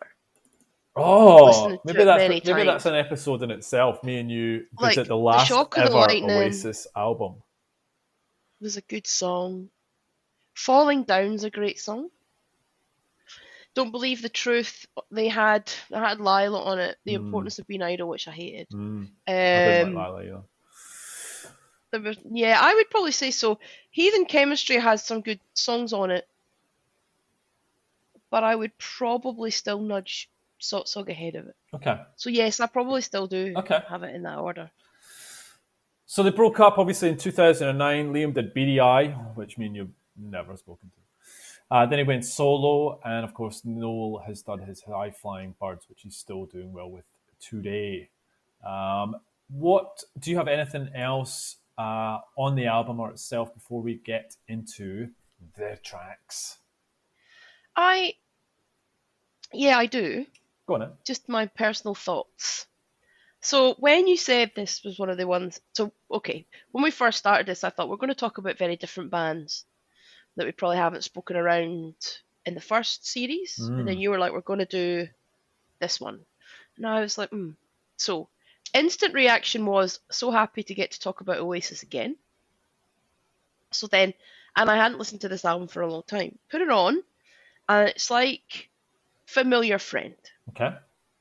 So I went, you recognize Noel's voice miles away. You love it. It's familiar. It's an easy listen. There's not ever going to be a day that I can really criticize Oasis because I blindly love them. I get that. But I just still find it an interesting choice that you think that this album stands out head and shoulders above the other albums that were released in this decade. So it's like, I love the fact we're talking about Oasis. I struggle to think it's better than some of the other albums that were released in that decade. Mm-hmm. And when I look at the choices that I've got coming up that I will be talking about, it would never even have got close on my list. I wouldn't even got near it. And I don't know if it's because of the way I was trying to position what this series would look like, or is it just genuinely not stand up against some of the albums. Now, I love Oasis 100 times more than I love Editors. But I am telling you right now, The Backroom is a better album than this. By some distance, in my eyes. This is a better album than Athlete. But it's just the sound was changing in this decade, and Oasis changed their sound slightly, but never enough for me to... They didn't even try and keep up. They just released the same thing over and over and over, and I think people got tired of it. So it's sad, but for me, this was kind of like the beginning of the End. Oh. So, but there are still some great banging Oasis tracks on this. There are tracks on this, if I was to do my playlist of Oasis, they would be on it. What a segue. What a segue. So we get into it then. Do it. Fucking In the Bushes. What are you shaking your head at? Is that the right way to start the album? Yes. Yes. Okay. Yes. I love this song. It is great. It just riles me up. You instrumental. talked about Kasabian is your sort of you get it just riles you up. This is a banger. It's the punch in the face. I love it's cemented when Oasis walk out on stage. They come out to that and you just know you're in for it. I love it. I love it so much. Oh, this is not how I expected this to go. I do. I do. This is the thing. I really do. It's hard because it's like, it's not an album I'm passionate about. I love Oasis. This is a great way to look. It's the best way to start the album when I'm thinking about all the other tracks on it. Is this a play? And it's the swagger of Oasis. It's a punch in the face. It's the swagger of Oasis. It ticks all the boxes. It ticks every one of your boxes. No, it does. But it's never going to be in the... Would this make your playlist? Oasis play? No. It would absolutely make mine. No, it wouldn't. I love the song. I think it's a great song. So how this song came about, no, I was working on a remix for James Lavelle's band, Uncle. We had a day off, we should talk about Uncle. We had a day off when we were done with the recording and we started to mess around with drum loops. I put on the bass line and some guitar and we realised it'd be quite good. We had watched a movie about the Isle of Wight festival in 1970 and we'd laughed at some of the people in the movie, so we sampled them. The beginning has the promoter whining about all the hippies that broke down the fences in the concert area. Also, I'm guessing you have. Have you seen Snatch, the movie Snatch? Brad Pitt. It's the fight scene with Brad Pitt, which is just an awesome bit of cinematography. It's so good. I love this song. I just can't. I'm disappointed. I'm not feeling it from you. No. All right. Well, I'm going to play. It's a good song. Just it's not ever going to be in my. It doesn't pop in my head when I think Oasis. Wow. All right, let's play it.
love them. Fun, nice, life, youth, beautiful. I'm all for it. Just for that, I'm going to play the whole thing. Amazing song. Just awesome. Is that your song? No, I just want to play it. It's brilliant. Okay. Right. It would be like I'm surprised that no like boxer or UFC fighter has walked out, because it's just such a riled up swag song. Says fucking no. So it's probably hard. All right, so let's get into Go Let It Out, which was their first single, released on the 19th of Feb 2000. The video, produced by Nick Egan. He did all of the Oasis videos for this album. Liam's on a double-decker bus singing, and then he gets to where the band are, and they're playing this nice outdoor setting. Really cool. How did you feel when you first heard this? So when I first heard this, it was warm, familiar. This is Oasis. It's an Oasis single. It's an Oasis song. Yeah. I like it. Okay. Would it make a playlist? Probably would. Oh, this would hit it? Go let Okay. it out. Go let it in. Go let it in. It would. Same as you. I dig this song. I like it. Feels and smells like Oasis. Yes. No, it started out like a very slow, melancholy piece, almost Lennon-like. Surprise, surprise. But then we did the demo recordings, and it went faster and became rockier. I played a Paul McCartney-like bass line, and we decided to find as many instruments from the 60s as we could, old mellotrons and sitar sounds. And Shro 4NZ, it's about the result of being ruled by the roost and internalizing your feelings, people that get stepped on and don't let it out, i.e. stand up for themselves. Hence the line, we're the keepers of their destiny. If you don't express your anger about something, things will keep going on the way they have been, and people in society will always be shat on. In other words, just go let it out. That's brilliant. This is not your song, though. No, it's not. All right, so we'll play a bit of Go Let It Out, because it's not my song either. I'm going leaving the city. I'm going driving out of town, and you're coming with me. The right time is always now, so go let it out, and go let it in, and go let it out. So go let it out, so go let it in, and go let it out.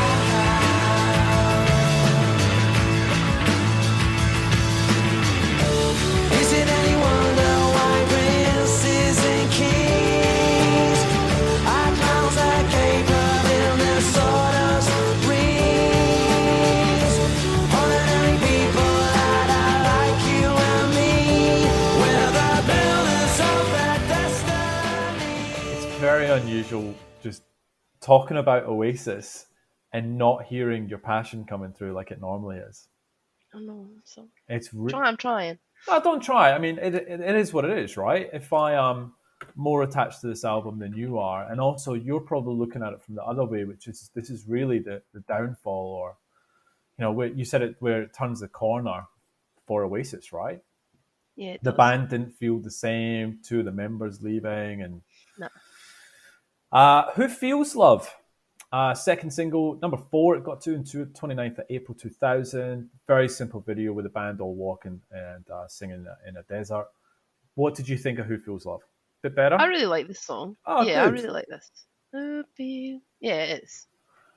For me, I really enjoy the song. I forgot how good it actually was. There's a really good Yeah. underlying electronic bass line that just sits underneath the song, which is great. The chorus is great. For me, I'm 3 for 3 on this album. I'm actually really content and happy. There's a great guitar solo that sits at the 3.5 minute mark. No, it's a bit Dear Prudence, a bit Lucy in the Sky with Diamonds, very much Oasis and really big. But you can dance to it. I wrote the song early in the morning in Thailand about 1.5 years ago. I wanted away from London for a while. We visited lots of temples, and I suppose I picked up the moods from there. This is from The Guardian in 2000. A drug and booze fueled Noel and Meg were rowing about fuck all. You said that to that person, and they said that about me. Finally, says Noel, I picked up my missus up off the kitchen floor, and the two of them set off for a month-long holiday to Thailand. We'd never really hung out together sober, he says. We'd met through drugs. Our relationship was surrounded by drugs. We got married when we were pissed. Though we weren't drugged when we decided to get married, he adds hastily. When I decided I was going to come off it and change the way I lived, in the beginning it was like, how's that going to be with our relationship? Am I still going to like her? The holiday was a success, and he wrote the album's most uplifting track, the tranquil Who Feels Love, after a visit to a temple. It was a calm after the storm. I suppose I was feeling at one with the world. He had become reacquainted with his wife. It was like, yeah, she is cool, and I do actually like her. I love her. Oh, that's nice, isn't it? Yeah, Hits they you. break up though. Did they break up, did they? Ah. Because now he's married somebody else for a long time. Yeah. Oh. So, Who Feels Love? Let's play a bit of that, yeah? yeah. Thank you for the sun, the one that shines on everyone who feels love. Now there's a million years between my fantasies and fears. I feel love.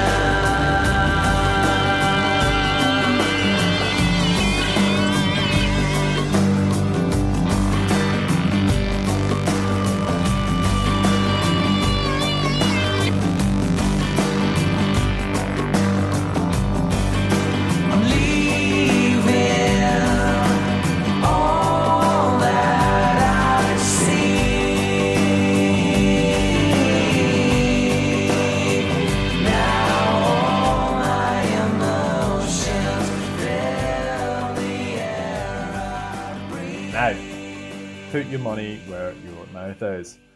Put your money where your mouth is, you baby, baby, baby.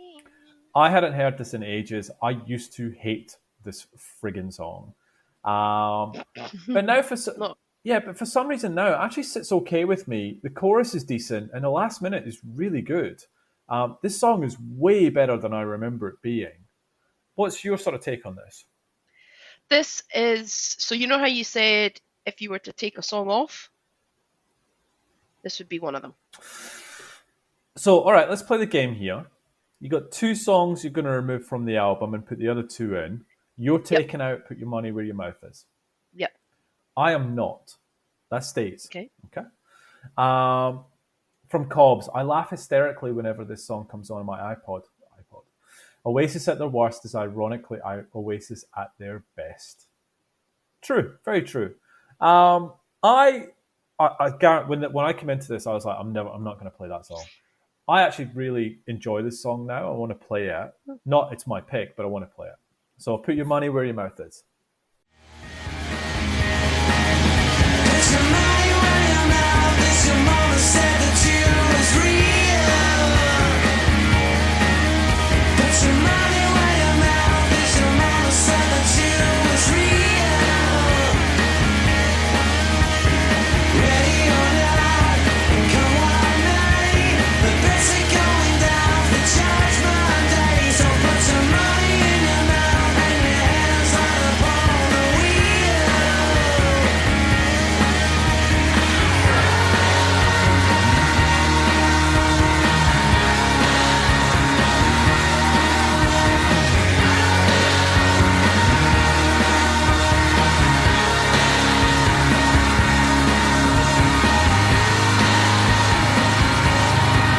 Watch out! Hey, watch out!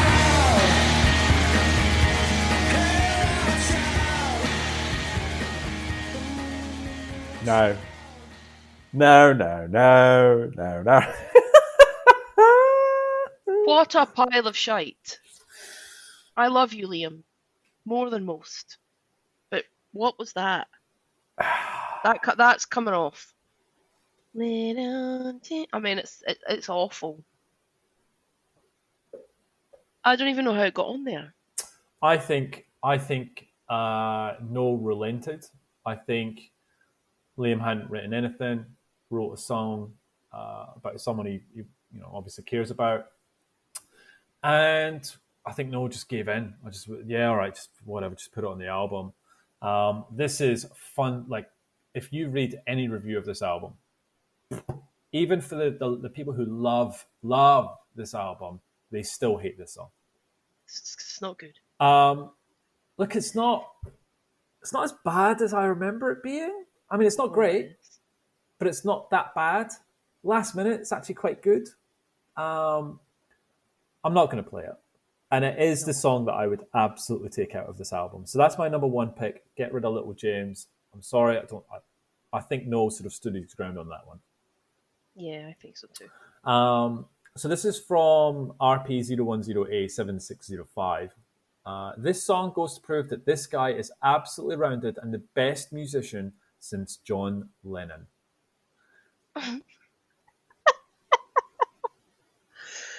Oh, John, you'll be rolling in your grave, son. Little James is the son, Patsy Kensit and Jim Kerr of well-known Scottish band Simple Minds, where he was lead vocalist. Jim was also married to Chrissy Hind of the Pretenders before that. So Little James has had a few masters teaching him the way. We watch this space, James. Oh, I think the song is brilliant and it rings a lot of similar bells globally. Thanks, Liam. You've got a confused look on your face. I don't get it. I really don't get it. It's... I have stood up for Oasis for a lot of songs and had their back, and blindly so. That I can't. Can't defend Just it. with good conscience, I can't. Because it's awful. Like I can't. Right, so let's we're all in agreement. Everyone agrees, apart from this guy. But let's definitely agree that Gas Panic is Oasis at their best. What? You're pausing. What? Gas Panic is a tremendous song. Great song. It's not them at their best. Disagree. Brilliant. Great song. Great song, not them at their best. So my favourite song on the album is one of the best songs they ever made. And for me, it's in my top 3. I think this is the minute I heard this. Really? Yeah, easy. And so let's break this down. So this is not just album tracks. I'm talking about all of their B-sides, everything they've ever released. This is in your top 3. Yeah. Everything. Yeah. What's wrong with that? Okay. It's interesting. It's just so surprising. This is one of the best songs on this album, no doubt. But it's not in the top 3 ever. Okay. I just can't deal with it. I can't deal with it. I really can't deal with it. So Noel said, this is a bit like Led Zepp, some smoothing hip hop. For 2 years, I used to have these difficult agony attacks. The clock was 4 one morning and I couldn't sleep. Mostly I used to wake Meg up and she was forced to sit there and talk me through the night. But this night she didn't wake up, so I decided to get a guitar and write a song about how I felt. There's a version coming out on one of the subsequent singles, which is a demo version, which I'd done in my bedroom. It's really, really mellow, like all acoustic. And by the time we got the band playing on it and Alan playing on it and Spike was doing his thing in the studio, all of a sudden it just turned into this. You know, it was supposed to be this really quiet, acoustic, mellow little trip, really. And then, you know, Spike was like, fuck it, man. It's just a Led Zeppelin number.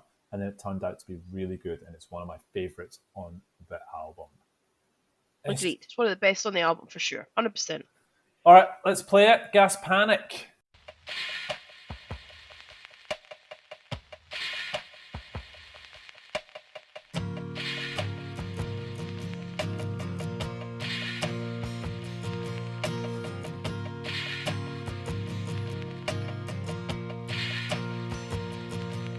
What tongueless ghost the sea crept through my curtains, sailing on the sea of sweat on a stormy night. I think he don't got a name, but I can't be certain. And in me he starts to confide that my family don't seem so familiar.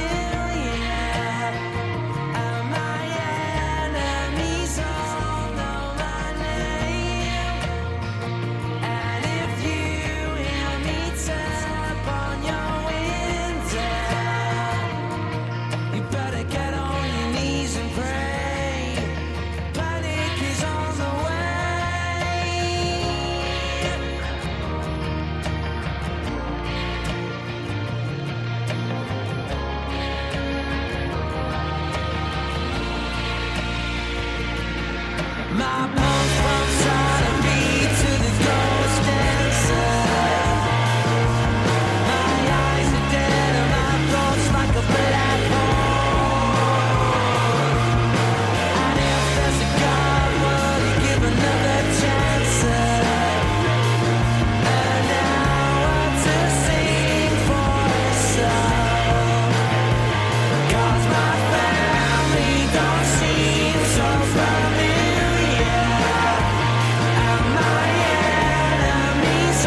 Where did it all go wrong? Lesley, where did it all go wrong? So this is actually my song pick Oh, okay, right. because I feel it sums it all up. Where did it all go wrong? Where did it all go wrong? I love this song, and you'll be surprised, and I know you're going to be surprised because it's a Noel fronted song. But this is a song that would be on any of my playlists. I actually think this is a great song. And I hope you know that it's touch and go. It's a great song. It's my favourite on the album. Good. We're back By in some distance. back in the game then. Back in the game. No, look, Gas Panic's a brilliant song. It would be on an Oasis playlist. I guess I'm just struggling with it being even close to my top 3. Gas Panic is... If you hadn't have picked Gas Panic, I would have. Like, the 6 and 7 on this album were always my 2 favourites. Got it. Always. Got it. By some distance. Gas Panic, Where Did It All Go Wrong? The rest of the album. For sure. Great song. I don't want people to think I don't like Gas Panic because it really is a great song. It's just not that high. But Where Did It All Go Wrong? It's just one of those lovely Oasis tracks that are kind of like stripped back, acoustic, no sings. And I love those. Yeah. And I just think it's one of those. I just think it's great. I've got to agree with you. So it wasn't released as a commercial single. The song was released as an actual radio single in the US, where the song got airplay, but it failed to chart. I'm saying to you, I think it's a great song. I think the chorus is fantastic. Noel's voice is amazing. Great run home in the last minute and a half, and an awesome guitar solo. Has like one of my best lines from an Oasis song, like, "Do you keep the receipts for all?" I can't sing, but for all the friends that you buy. I mean, that's great writing. The song title is based on a very famous story from the 60s. Basically, it comes from a hotel worker who walked into the hotel room of famous footballer George Best one morning to find him stretched out on a bed with a couple of blondes. George had done the old trick of making love to the ladies on a bed covered in money. He was a mess. The ladies were a mess. There was booze all over the room. Generally, everyone looked like they'd had the time of their lives. The hotel porter walks in and says to George, "Where did it all go wrong?" It's an awesome story. George Best. Yep. Who's George Best? Some boy. Footballer. Very good footballer who unfortunately no longer with us and drank a ton. He did, didn't he? He went through a couple of livers, didn't he? Yeah, I think so. Yeah, but one of the most talented footballers who ever walked the planet, and just unfortunately loved his partying a bit too much. So where did it all go wrong? This is your pick. For Oasis, this album. Do you actually think it was this album? No, the next one. So, okay, good. But do you think, in your mind, could you pinpoint for you when it went wrong? Was it... And I don't even know if it went wrong, right? So I think I'm being harsh because I've said it before. Every single Oasis album released is probably head and shoulders above some bands' wildest dreams of albums. And some of the ones that we've even reviewed, to be honest. So I think I'm being, look. They just never reached that height again. They just didn't release a What's the Story. They didn't release Definitely Maybe. And people have mixed reviews about Be Here Now. And I know that I'm probably mixed in the hype. And I was 16 and I loved Oasis probably as much as people love any band. And so for me, it has that real connection. Now, musically, is it as good as the first two? No, we covered that. Do I think it's musically better than this album? Yes, I do. Will there be lots of mixed response about that? 100%. A lot of people would probably put Be Here Now as the worst Oasis album. No doubt. This is a good album, and we'll talk about it when we summarise at the end, no doubt. I don't know if it necessarily went wrong. How do you compete with the first two albums? Like, just how do you? And you have the change. You've so many changes. There's changes musically. You've also got to think about the people who loved your first two albums are getting older. You're not probably going to be appealing to when you read out the charts. Like, just think of the people that are buying those albums. They're not buying this. No. They probably you're starting to get a generation that think Oasis are like, oh my god, it's such an old band, they're crap. Like, you're beginning. There's so many things. Their lineup changes. Their vibe will change. They started to have kids. They're married. They're getting older. There's the whole thing. And so I don't know if it didn't go wrong. It just changed, but they just never got back to where they were. And this was the beginning of that. Okay, got it. Let's play Where Did It All Go Wrong?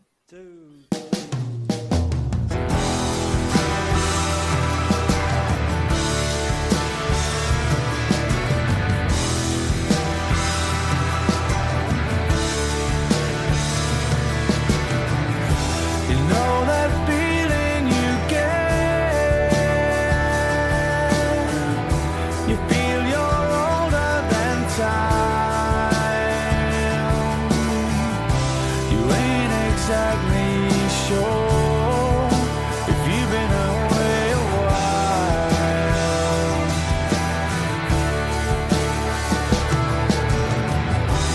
Do you keep the receipts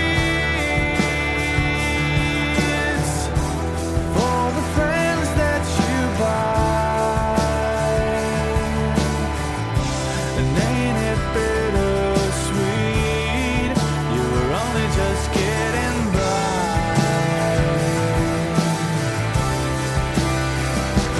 But I hope you know that it won't let go. It sticks around with you until the day you die. And I hope you know that it's touch and go.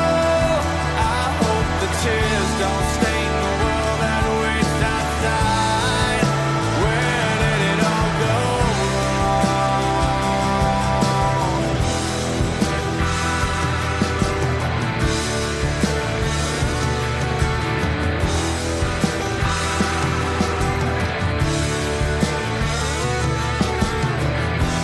And until you've repaid the dreams you bought for your lives, you'll be cast away alone under stormy skies. Alone under stormy skies. But I hope you know that it won't let go. It sticks around with you until the day you die. And I hope you know that it's touch and go. I hope the tears don't stain the world that waits outside. Where did it all go?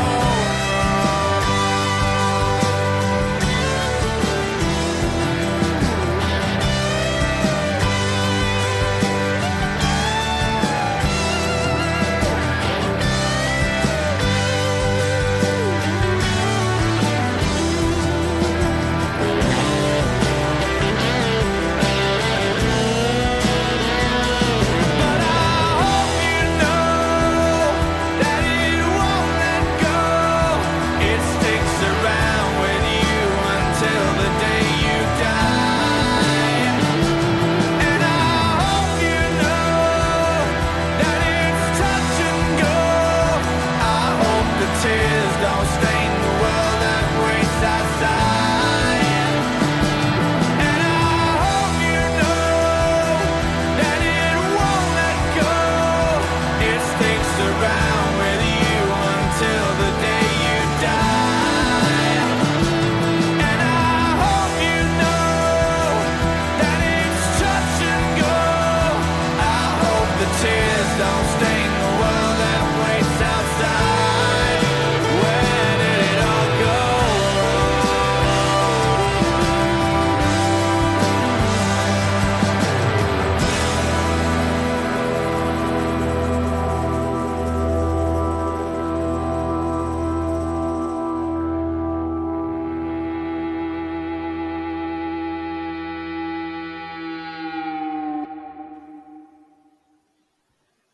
Sunday Morning Call, third and last single, number 4.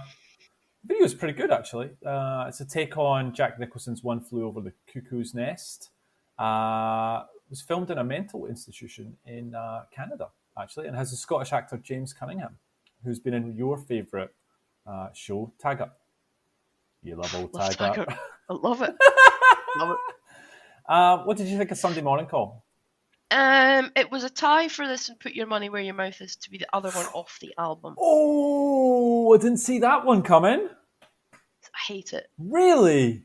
Don't like it. Hate, strong word. I'll take that back. I dislike it. I don't like it very much. It's annoying. It gets skipped. So you've come out of Gas. So you've gone Little James, and you're like, oh, Gas Panic. Where did it all go wrong? You're like, wow, we're back in the game. Sunday Morning Call's drab. It's just drab. Wow. Doesn't do anything for me. That's just no. Oh, 2 songs in a row with no singing. I just don't. Nah, off. Bye bye. So apparently this song's about Kate Moss. Apparently, it's not exactly the most flattering either. When you're lonely and start to hear the little voices in your head at night, you will only sniff away the tears so that you can dance until the morning light. At what price? Yeah, I mean, Noel said the song is about a special person, a wonderful human being that lives life but can't handle setbacks. I can't reveal who it was. So is this a play or not a play for you? This is not a play for me. Wow. This is your album, so you go for your life. Yeah, Sunday Morning Call. I've actually put here, I'm really happy with this album so far. I mean, yeah, to me, this was a repeat listen that I was like, actually, this is standing up a lot better than I thought. So let's play Sunday Morning Call.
I Can See a Liar is the second song I would totally put off this album. Really? By far. I can see a liar sitting by the fire. I mean, it's not great, but it's Liam and it's rocky and it's kind of a bit like Oasis. It's a bit old school, a bit rocky. Yeah. I mean, Noel Gallagher says himself, this one sounds a bit like the Sex Pistols. It's Liam. He's gone. It's Liam's favourite, and he must always get his favourites on the record. Liam is Liam, and he usually whines. He doesn't stop until he gets what he wants. I've put in here, I'm really happy with this album. Standing on the Shoulder of Giants, Hold My Beer, because this is when I can't stand this song. Really? No, I think it's terrible. So I'm not going to play it. Oofed. Then we get into Roll Over. What? Talk to me about Roll Over. How do you feel about it? Okay. I want you to tell me what you think I feel. Oh no, that makes me feel bad. I think you're going to compare it to Champagne Supernova. I am. It's better than All Around the World. I mean, let's be honest. No. I like Roll It Over. Yeah, me too. Roll it over my soul. It's a good way to end the album. It's not... is that final hurrah for you? I'm interested to hear. But it's a solid track. This is probably up there with one of the best on the album for sure. Yeah. This is it's a great song. This is a tick. This is a Kev's hurrah. Yeah. Definitely up tick. I think it's a great way to end the album. After Be Here's now crappy end to the album, I think they're back on form with this one. I'm really happy with this song. It's actually Noel's favourite. Noel's gone, my own favourite. It's about people that gossip. I know lots of people that do it. He's a bit sexist here, especially women. It's a catchy and happy song that shows the direction what we like to go in the future. It's more gospel influence, bigger and more psychedelic. What I've just been doing while we've been on, like, still know how to do the Oasis. While I've been talking, you've been scribbling. Look at your notes; they're terrible. So you've just been drawing away, and then you've done the Oasis logo. Look around at all the plastic people who live without a care. Try to sit with me around my table, but never bring a chair. It's just great writing. So look, Roll It Over will take us out of the episode. Let's get into some reviews, Lyle. Oh, Blacktooth Grin, 1 out of 5. By far the shittest Oasis album. Kid Buxton, 1 out of 5. An absolute mess of an album, and I used to love Oasis. One of the biggest musical disappointments of my life. Oh, God. Kyle Rainville, 3 out of 5. Like I said before, this isn't exactly the album that Oasis fans wanted, but it was the album that they had to make eventually. There was a really good B-side from this album sessions called Let's All Make Believe that should have replaced Little James. That song is actually quite amazing and among Oasis's best. If you want to own it, though, you're going to have buy a physical copy of Go Let It Out, the single. This album can be appreciated for a certain maturity and interesting shifts in production style, but the end result isn't worth the time it takes to listen to it, let alone make it. And you know what the saddest part is? This isn't even the worst Oasis album. Oh, God. Let's pick a good one. Dog's Body, 4.5 out of 5. Standing on the Shore of Giants has been unfairly criticised by many in the past, and while one has to accept that it doesn't quite have the impact of earlier material, the album is a highly enjoyable listen in its own right. The record doesn't have much of a in-your-face type feel to it, but in many ways this isn't a negative, and the more laid-back approach comes as a nice change of pace. And unsurprisingly, the handful of slower tracks highlight the set. The likes of Little James, Sunday Morning Call, and the excellent closing Roll It Over are all worthy of Oasis's best. And even if the album doesn't come with the notoriety it comes, even if the album doesn't come with the notoriety, it comes highly recommended for all fans of Britpop, without a doubt. What did you? And this is, I can't wait to hear your rating on this. What do you think you were going to give this album? And what did you actually give this album? the same. Oh, okay, that's interesting. Okay, go on. Yeah, the same. Go on then. 7 out of 10. That is way more than I thought you were going to give it. I thought you were Really? going to pummel this at a 5 or a 6, easy. No, I couldn't do that to Oasis ever. Oh, are you still wearing your Oasis goggles? Is that what it is? Yeah, I am. Yeah, you are. Because it's the things of the albums. Think of the albums I've given 7 out of 10. Like, it's up there with those. I have been critical of this album because it's like I hold Oasis so high that for them this is a 7 out of 10. For other bands, you're like, whoa, this band's going to be amazing, because there are still tracks like Gas Panic, Where Did It All Go Wrong, Roll It Over, Go Let It Out, Who Feels Love, that still are great songs. Yeah, I agree. And this is not an album that you put on and, like, again, I can put this album on and I'm fine. I'll skip past Sunday Morning Call, it is a bit annoying, and Little James, but again, I don't dislike this album. There's nothing on it I dislike. There are tracks that I don't like as much and wouldn't really necessarily want to hear, but I feel a 7 is fair, because I would give albums of a similar level of 7, but it's just not. We've come out of when I've been given definitely maybe 10. What's the Story 9? Yeah. I think I gave 8 to, it's Yeah. this. I mean, that's, you don't get any better than that. Yeah. I think about the albums that I've lumped into a 7. Yeah. It's in there. Okay. Well justified. For me, it's an 8. Because I'm going to. Whoa! Don't come at me when you're giving it a bloody 7. I absolutely enjoy this album more than you. It stands up to me a lot better than it did. 2 tracks. Get rid of the 2 tracks. Replace them with another couple, and this album would be a heap better. But I still really enjoy this album, which was good. So I'm happy. It's good. It's good. You ready for next episode? I am. It's listener pick. So it's listener. Oh no. Oh, this is a weird one. And it's one of your favorite bands, and we did a review of their latest album, and Oh, good. oh, actually, you weren't too bad. I annihilated it. I was, Oh. but I had this album. I liked this album, and so I can't wait to go back. This is a band, probably one of the biggest bands in the world. Yeah, right. The band, we're going to do Coldplay, Les. Oh! What album, first or second? It's not going to be X and Y. It's going to be, so Colin and Mark picked this. They picked the debut, so we're going to cover Coldplay Parachutes. Oh, no. It's going to be interesting to see how this holds up. I had this album. I used to love this album. You and me both. I have not listened to this for some time. I've not listened to this in. I'm glad we're talking about Coldplay, though, because I feel they need to be spoken about. Yeah, I'm just excited to talk about Coldplay. This is interesting because the first...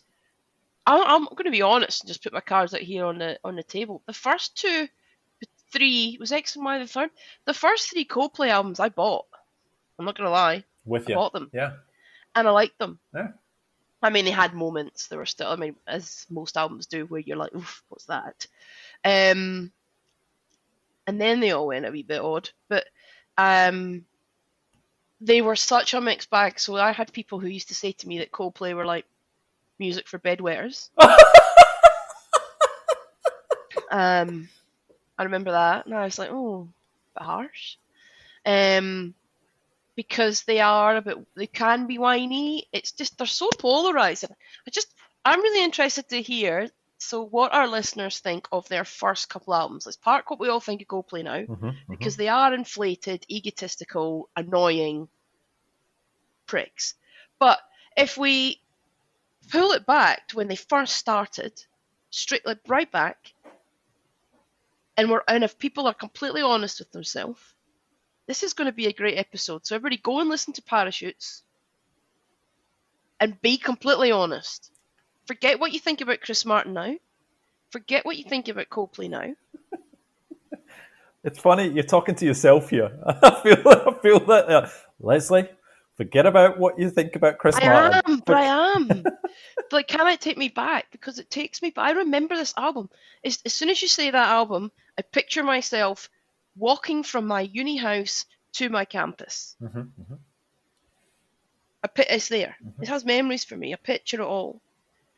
We went, we're not going to talk too much, but can I get back there? Will this hold up? I'm actually excited because I hate Coldplay now. Is this music for Like bedwetters? We will answer Is this that music for question bedwetters? and more next week. Oof, no. You know, I'm also, one thing I'm really excited about, so I'm obviously keen to listen to this again because I haven't for yonks, but also to start listening to some of the other albums because I have the same view as you. Some of their next couple of albums were musically stronger. I'm just, where did it go all wrong for Coldplay in our eyes? Well, oh, jeez, so much. When they became morons and when he started to write shit in his hand, all the time, just do my head in. Live Earth. Oh, So it's going to be a fun, uplifting episode next week. I'm excited because how many albums have Coldplay released? Let's be honest, millions, isn't it? It's got to be at least 100. 7 or 8? It feels like that. It feels like. But kudos to them. And there are some I know nothing about. Yeah. What even came after X and Y? Oh, it's all too much for me now. Hey, it's almost lunchtime. That means you can make it to the fridge for your Kilkennys about now. So quids in. Well, we'll better, like, I've got to be honest. Oh, you're going to wait the 20... What do you think I am? You're going to wait the 23 minutes. Actually, if you look, I've got my gym kit on. I'm about to do my strength session. Oh, lovely. Now. So I'm about to do some exercise. Oh, wait. Do you want to tell it? We didn't talk about your ankle. Oh. So I was doing my exercise on Thursday in the park. It's playing this. So I was seeing my trainer, and we can do 1-on-1 in the park. And then to warm up, we play this like kind of like game, handball game. I'm quite competitive, don't particularly like to lose. Probably comes as no surprise to anyone. So I went to get it. There was a big divot in the grass on the park. Boom! Sent Kev a picture of my ankle. Oh, It's not good. It doesn't look it's not good, is it? Out like a balloon. It's just, I'm pretty sure that if I looked at my photo roll, it's just injuries. Your injuries every 6 months. There are a lot of injuries. Just, I've twisted this. I've fallen over. I hit my head. It's just. It's constant. So I can't do I really can't go walking or anything, but I can do like stuff that, I can do deadlifts and I can do other exercise, because I feel like you have to do some form of something every day in this isolation. Yeah. Or you're just going to become it's just good for the headspace. So I've picked strength exercises that are more upper body today. Therefore, I can still rest my ankle. I'm walking a bit better today. The swelling's coming down, just in case anyone's concerned. I feel I'll be back on my feet in a couple of days. All right, let's get on out of here. So next episode, Coldplay, Parachutes. Les, rest your ankle up, get better, and we'll see each other next week. Cool. Bye. Bye, everyone.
Try to sit with me around my table, but never bring a chair.